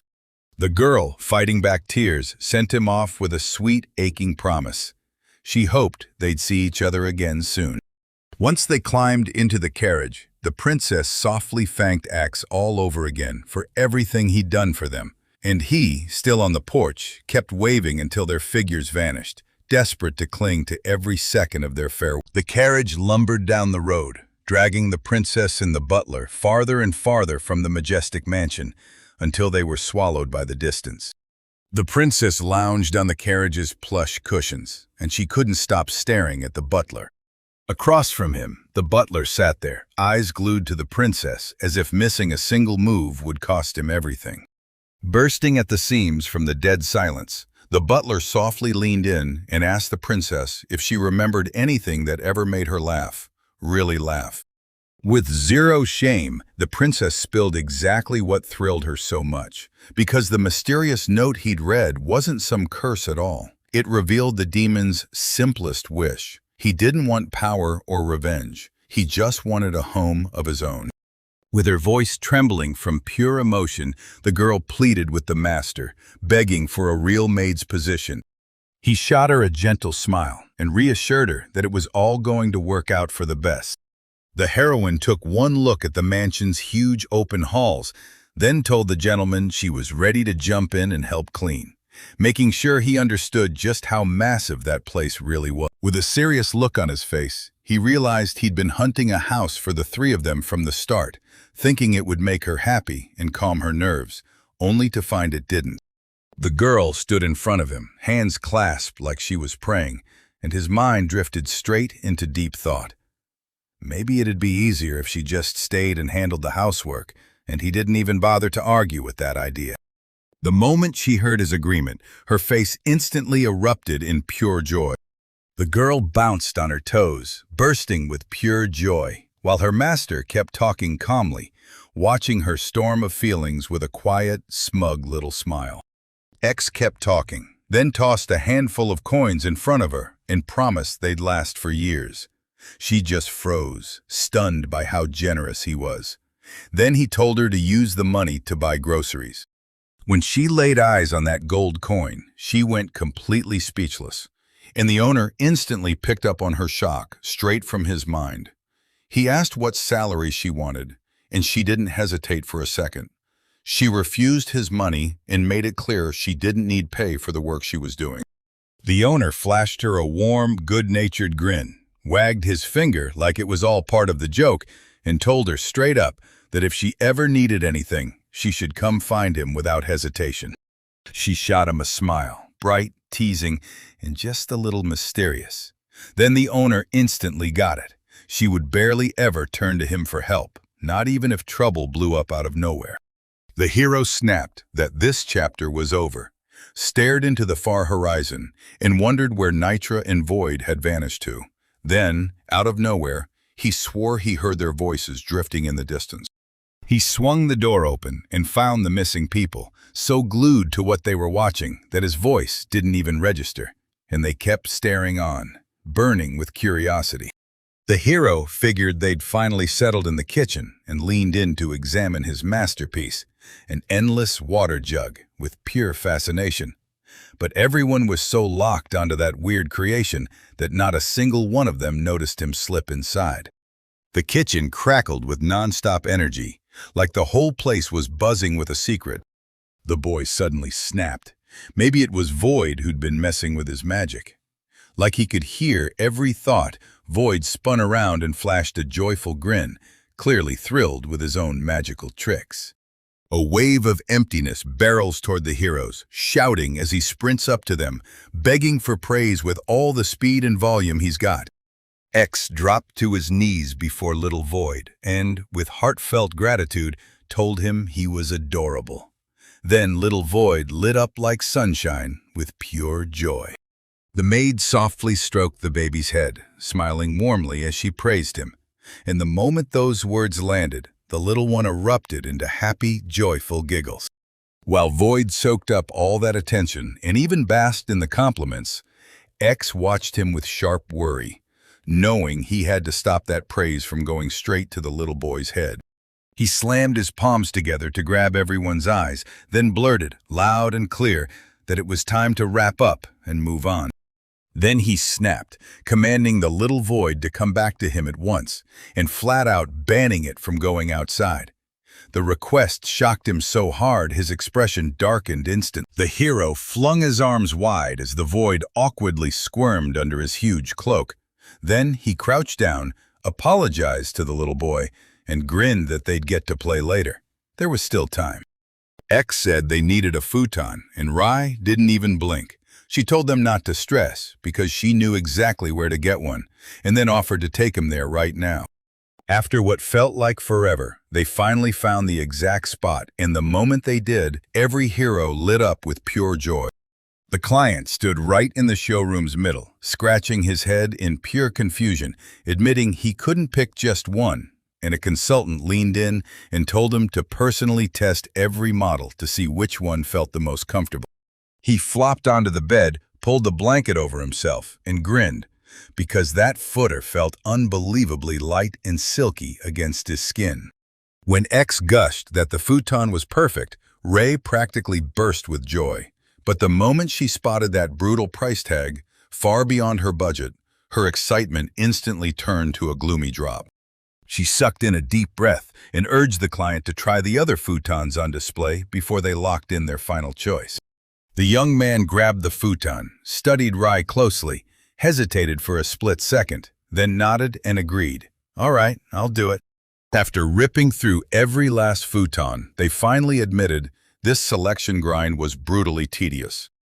The hero beamed at Nitra, thanked her from the bottom of his heart, and jumped right in, gladly hauling the supplies and the chosen futon like he couldn't wait to prove he was useful. After scouring the whole house, the protagonist said he was wiped out. Then, out of nowhere, a void ripped free from his cape, and he blurted, "All right, it's game time." At the joint game, the hero had to slam the door on the void, saying it was time to shelve all entertainment. Yet that answer lit a fuse in him. He got offended, then snapped that he'd play alone from here. Outside, the moon was already blazing, and inside that house, loneliness kept flicking the lights on like it refused to stay in the dark. He drifted around the house at a lazy pace, and every so often he whipped up balls of wind that bobbed in the air, throwing eerie shadows across the walls. He snapped his hand forward, and a glittering ball of ice burst into the air, magic that obeyed every move, turning his gesture into a crystal-clear ice miracle. He kept throwing his spell into the air, smiling like he'd never been happier, and those delightful words kept resurfacing in his head over and over. Emptiness crept up to the wall of paintings, then tore one from its hook, flipping it over and studying it from every angle with ruthless focus. Emptiness floated there, calm and fearless, like it had nothing to prove, no thrill, no panic, not even a spark. Just then, someone tapped the sleeping Rai on her shoulder, and she snapped awake, locking eyes with Nita, so she instantly stared around, trying to figure out who dared wake her. A mysterious grin snapped onto his face as he leaned in and told her to check right now. Something unreal just happened. His voice was pure intrigue, and it sent chills down her spine, lighting the fuse of pure curiosity. Rai still wasn't fully awake, her sleepy eyes drooping under heavy lids. Nitris slowly twisted the door handle, and the creak snapped it open. Then the girl froze, eyes going wide, staring in pure amazement as her breath died in her throat. She froze in the doorway, hand over her mouth, stunned out of her mind, while Ray stared in silence. Why were the paintings floating with zero support? And his feelings tangled into pure confusion and awe. Nitra, all swagger like a trained acrobat, sprang into the air and touched down on the floating painting with a grin. Then he declared, "All right, Ray, your turn to ride with me." The girl shrieked as she watched her friend leap recklessly from one floating painting to the next, horror clawing at her eyes. Teetering on the edge of the painting, Nitra spun out fierce pirouettes, and Rai snapped her eyes shut, terrified, begging him to be careful. At first, she fought back with wild screams, insisting they had no right to do this, that it was pure madness. But step by step, her panic melted into laughter, and a real, bright smile finally lit up her face. Bit by bit, her fear drained away, and in its place, curiosity sparked, along with the burning urge to step in and join the young man in this wild, unusual show.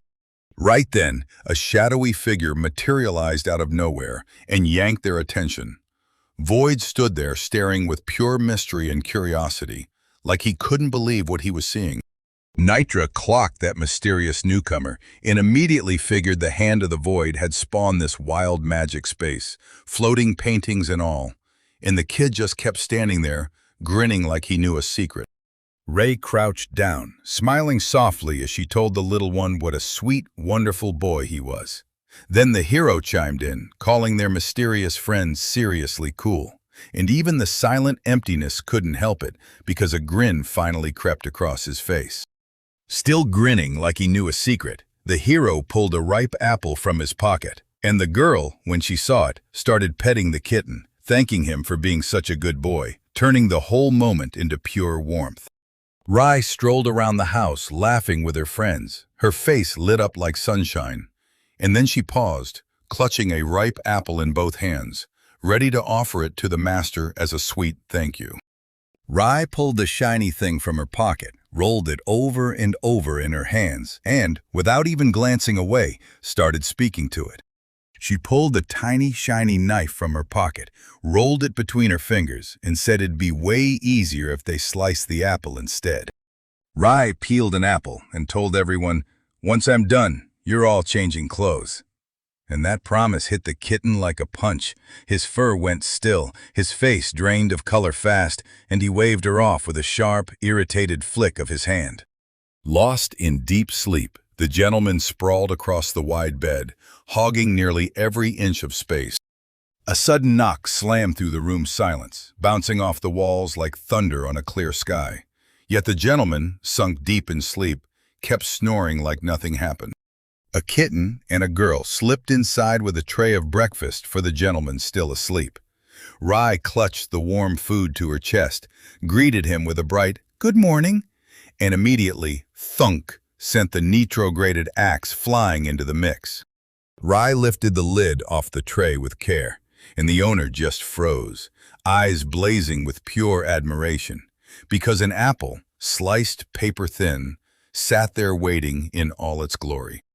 X couldn't stop smiling as he stared at that beautifully decorated apple, and you could tell he truly admired the chef's skill because the sweetness and the heartfelt touch hit him right in the chest.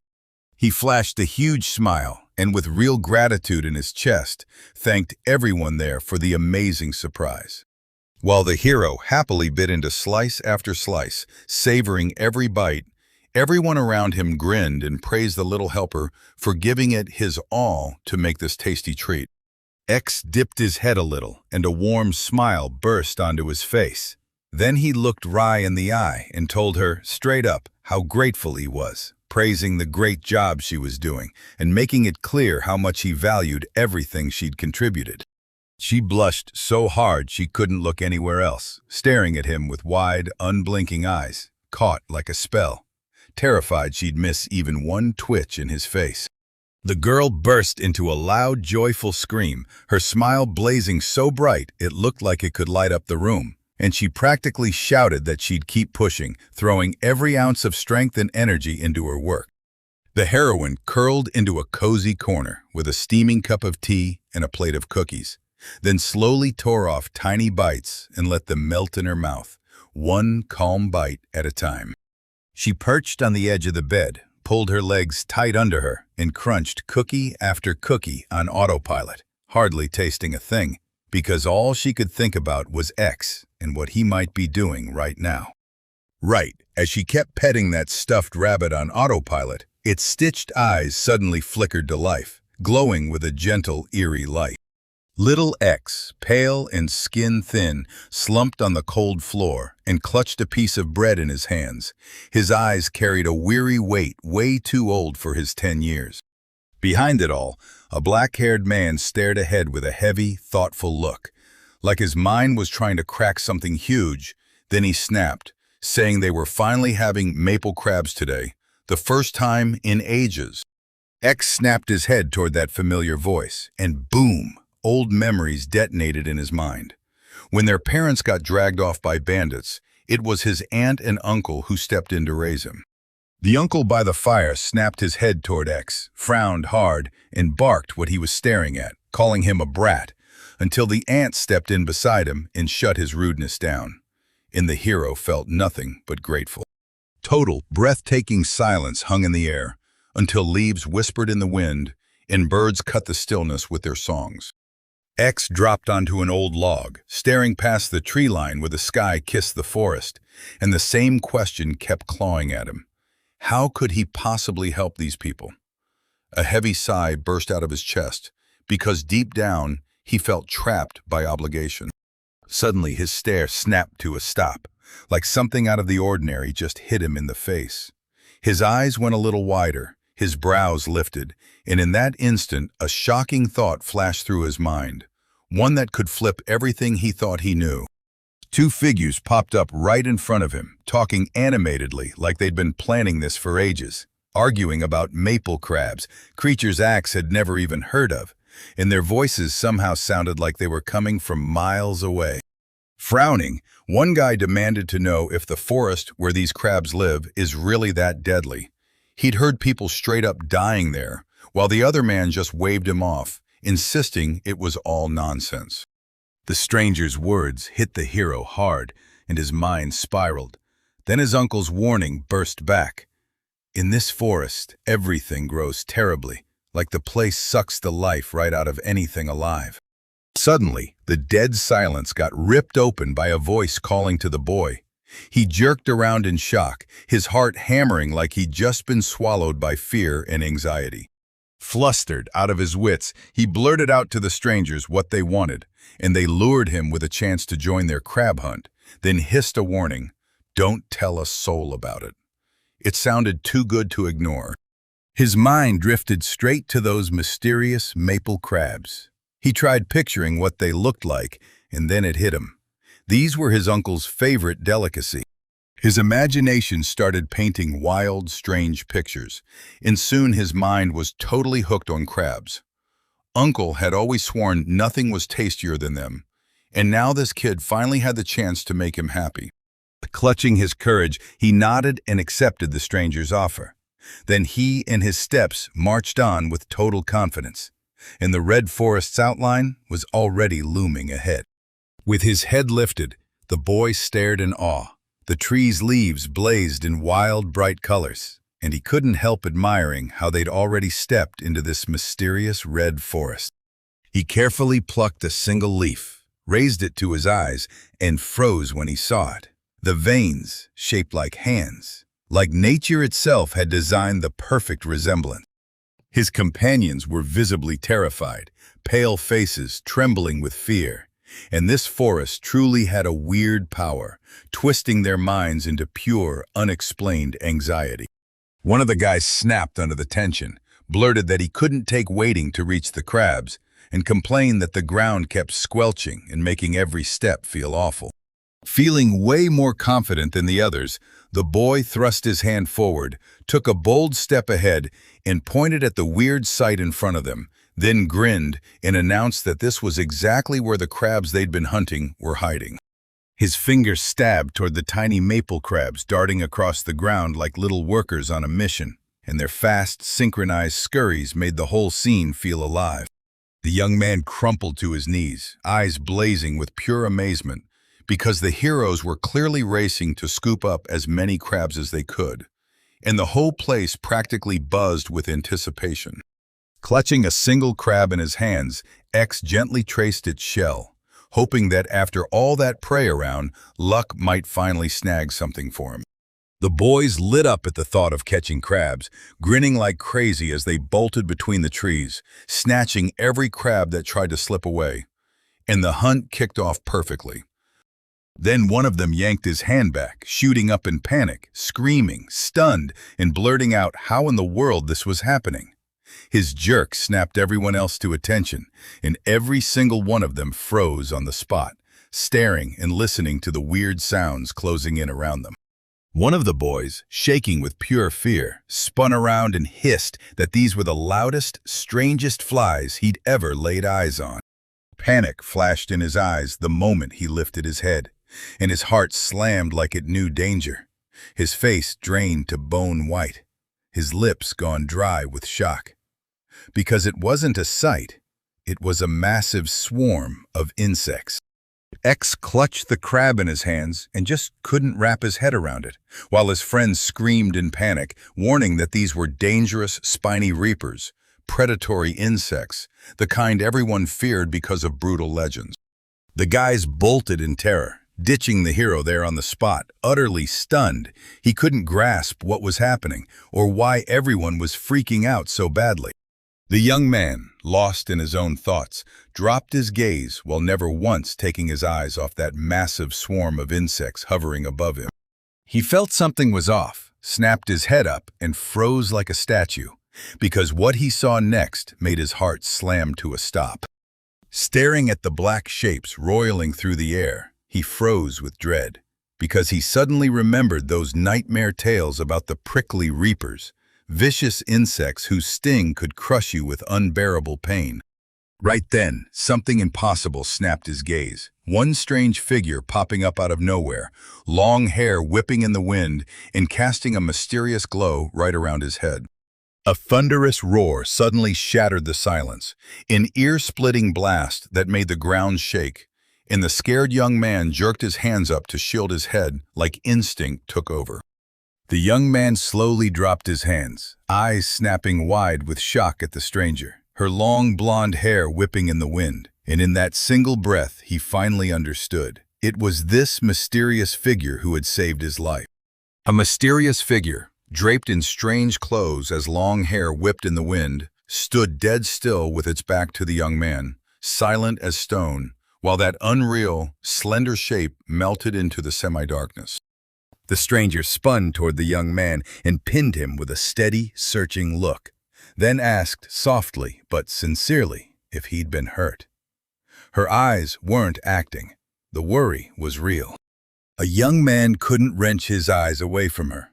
He was completely spellbound by her beauty, and the words burst out of him as he confessed he'd never, ever seen someone this stunning. Enchanted by her presence, he kept staring, trapped and unable to look away. Her otherworldly beauty sent the hair on his head standing straight up, and a buzzing haze spread through his mind. With deep gratitude burning in his chest, the young man dropped to one knee, lowered his head, and started thanking his savior for showing up at just the right moment.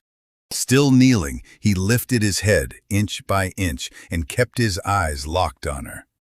Noticing how bad off he was, the stranger leaned in toward him, worry tinting her voice as she watched his legs wobble with excitement, and urged him to hold back and not push himself too hard.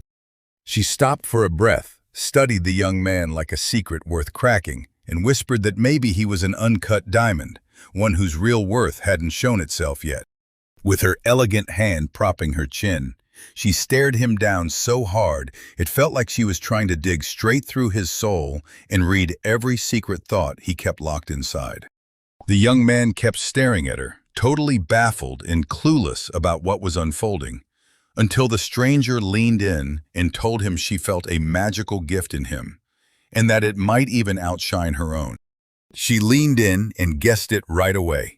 His constitution had to be pretty weak, because this kind of toll is exactly what hits people once their magic power goes off the charts. The young man dropped his gaze in pure embarrassment, and his cheeks turned rosy. Yeah, she'd nailed it, because he'd been getting sick a lot, and he'd never been the strong, hardy type. She tilted her head to the side, leaned in, and listened to his whole story without cutting him off. After a tense beat of silence, where she studied his face like it held secrets, the stranger stepped closer and with a gentle touch hinted that if he didn't mind, she had an incredible proposition for him. The young man stared back at her. She leaned in close and softly asked, would he really say yes to moving in with her? With a tiny smile tugging at her lips, she told him she'd help him unlock his power, then demanded he become her apprentice. The young man kept his eyes locked on her, drinking in every word, and his heartbeat started racing as a storm of thoughts crashed through his mind. The stranger shot him a tiny smile, so faint it barely existed, like she'd already seen him say yes, and her lips quivered with excitement she was barely holding back. He still slumped there, fists clenched so hard his knuckles turned white, and that one detail makes my stomach twist with uneasy vibes. With his decision set in stone, he grabbed her hand, hands shaking, and begged her to guide him through magic, because he needed to reach the exact points of development. The first time he said the word with his head bowed, he called her teacher with nothing but deep respect, and she lit up with a warm, genuine smile that clearly approved of his choice. The stranger gently tugged his hand and told him, "All right then, I'll wait for you at my place," then leaned in and asked with real care, "So, is everything okay with your family?" He stared at her, utterly stunned, and blurted out, "Is this really happening?" Then a thought hit him hard. If he ditched his family, maybe his uncle and aunt would finally be happier. She strode ahead with total confidence, steering him like it was go time, and the young man, heart brimming with hope, followed her without a fight. Suddenly, something yanked him to a halt.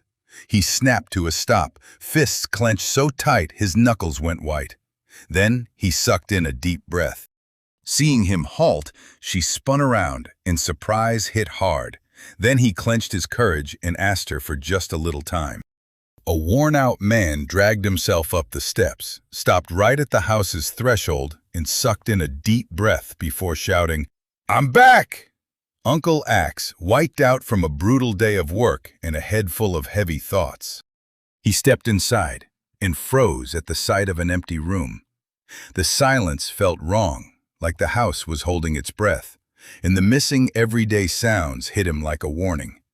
He'd expected someone to be home, but the whole place looked abandoned. He scanned the room, and his eyes snapped straight to the kitchen, the place where someone always was, and when he spotted it, his gaze lingered as he carefully eased that heavy bag off his shoulder. When he finally slid up to the table, his eyes locked onto a sizzling plate of crab. So weird, because they'd already devoured crabs yesterday, and he was 100% sure nothing remained. Yet here they were, fresh as can be, like someone had just pulled them from the pot. His eyes snapped to a tiny note beside the plate, and when he unfolded it, he found plain words packed with gratitude, thanking them for everything. This wasn't just any note, it was a message from Axe. Scattered everywhere, perched on the giant's branches, you could spot all kinds of houses clinging to the trees like they owned the sky. When they finally stumbled upon the destination, the stranger jabbed at one house and proudly announced, "That's mine." The young man's jaw dropped. He never in a million years expected to find a settlement that big. She barely brushed the door handle, swung it open, and motioned the young man inside. After taking one close look at her guest, she leaned in and told him, softly but firmly, that he needed to freshen up after that brutal journey. She slid a steaming bowl in front of him with effortless grace, and the rising steam curled through the room like warmth, filling everything with mouth-watering, fragrant goodness. That mouth-watering aroma hit him like a thunderclap, spinning his head so he sucked in one deep breath, and the magical smell practically begged him to taste it, because he'd never, ever come across anything this delicious. Gratitude poured from him without pause. He kept thanking everyone for the warm welcome, desperate to find the right words for how much it meant, even though he couldn't express it all. She watched him with a soft, gentle smile, so bright it made her look almost radiant. The moment he took his first bite, the dish hit him with a wild, unbeatable flavor he'd never tasted before. With a soft laugh, she confessed she'd been experimenting with maple crab extract, pure, rare delicacy stuff. His real shock lit up her like praise, and she smiled again. Still grinning, he took a bite, and the second he tasted it, everything clicked on his face, like he'd finally found the source of that unreal flavor, and the hero nearly burst with joy. Tears of pure joy welled in his eyes. Nothing bitter, just a tidal wave of emotion.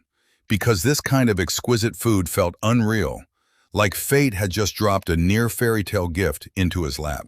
She realized her kindness had struck a real chord in him, and the young man leaned in, hanging on her every word like it was gold, soaking it all up so he wouldn't miss a single second. She slammed her hand onto the table and introduced herself, Alice, a high elf, and the words seemed to burst into the room out of nowhere. The boy practically burst with joy at what the teacher told him, and he couldn't stop himself. His smile lit up instantly. That's when the boy finally became Alice's student, and 5 wild years flew by since then. In the meantime, he soaked up everything he could, and now his days are packed with fresh knowledge and jaw-dropping discoveries. A juicy red apple glowed on the branch like a priceless gem. Then, out of nowhere, some invisible hand snatched it away, sliced it clean through the air, and dropped it gently into the open palm waiting beneath.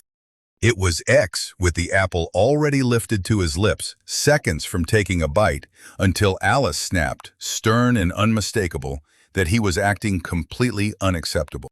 Still clutching that half-eaten apple, he couldn't stand the nasty talk anymore, so he grinned and declared he'd be right back for a little while.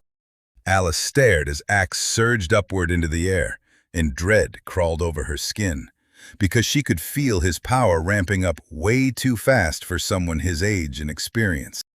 As she watched his flight like it was a clue, she realized she'd only shown the tiniest piece of her power. Beneath that carefree, youthful excitement was a ridiculous amount of potential just waiting to explode.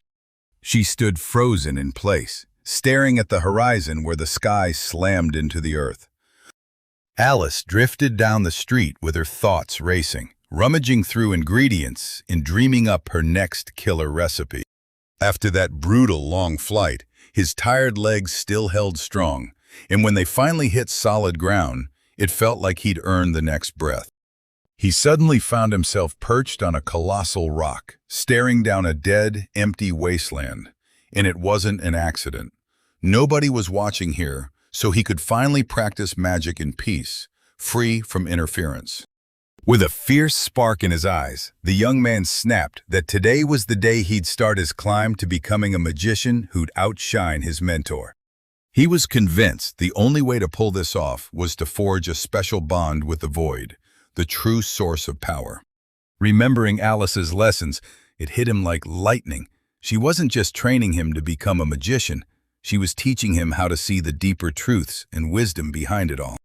Even after her warnings, he clung to one blazing goal. He refused to fall short of her expectations.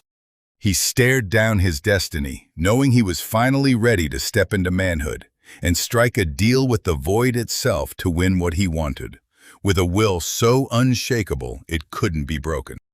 Out of nowhere, a horned guide materialized in front of him, an ancient go-between who stood between the world of people and the void. The creature stared him down, then demanded to know what he wanted, and what he'd pay to make the deal.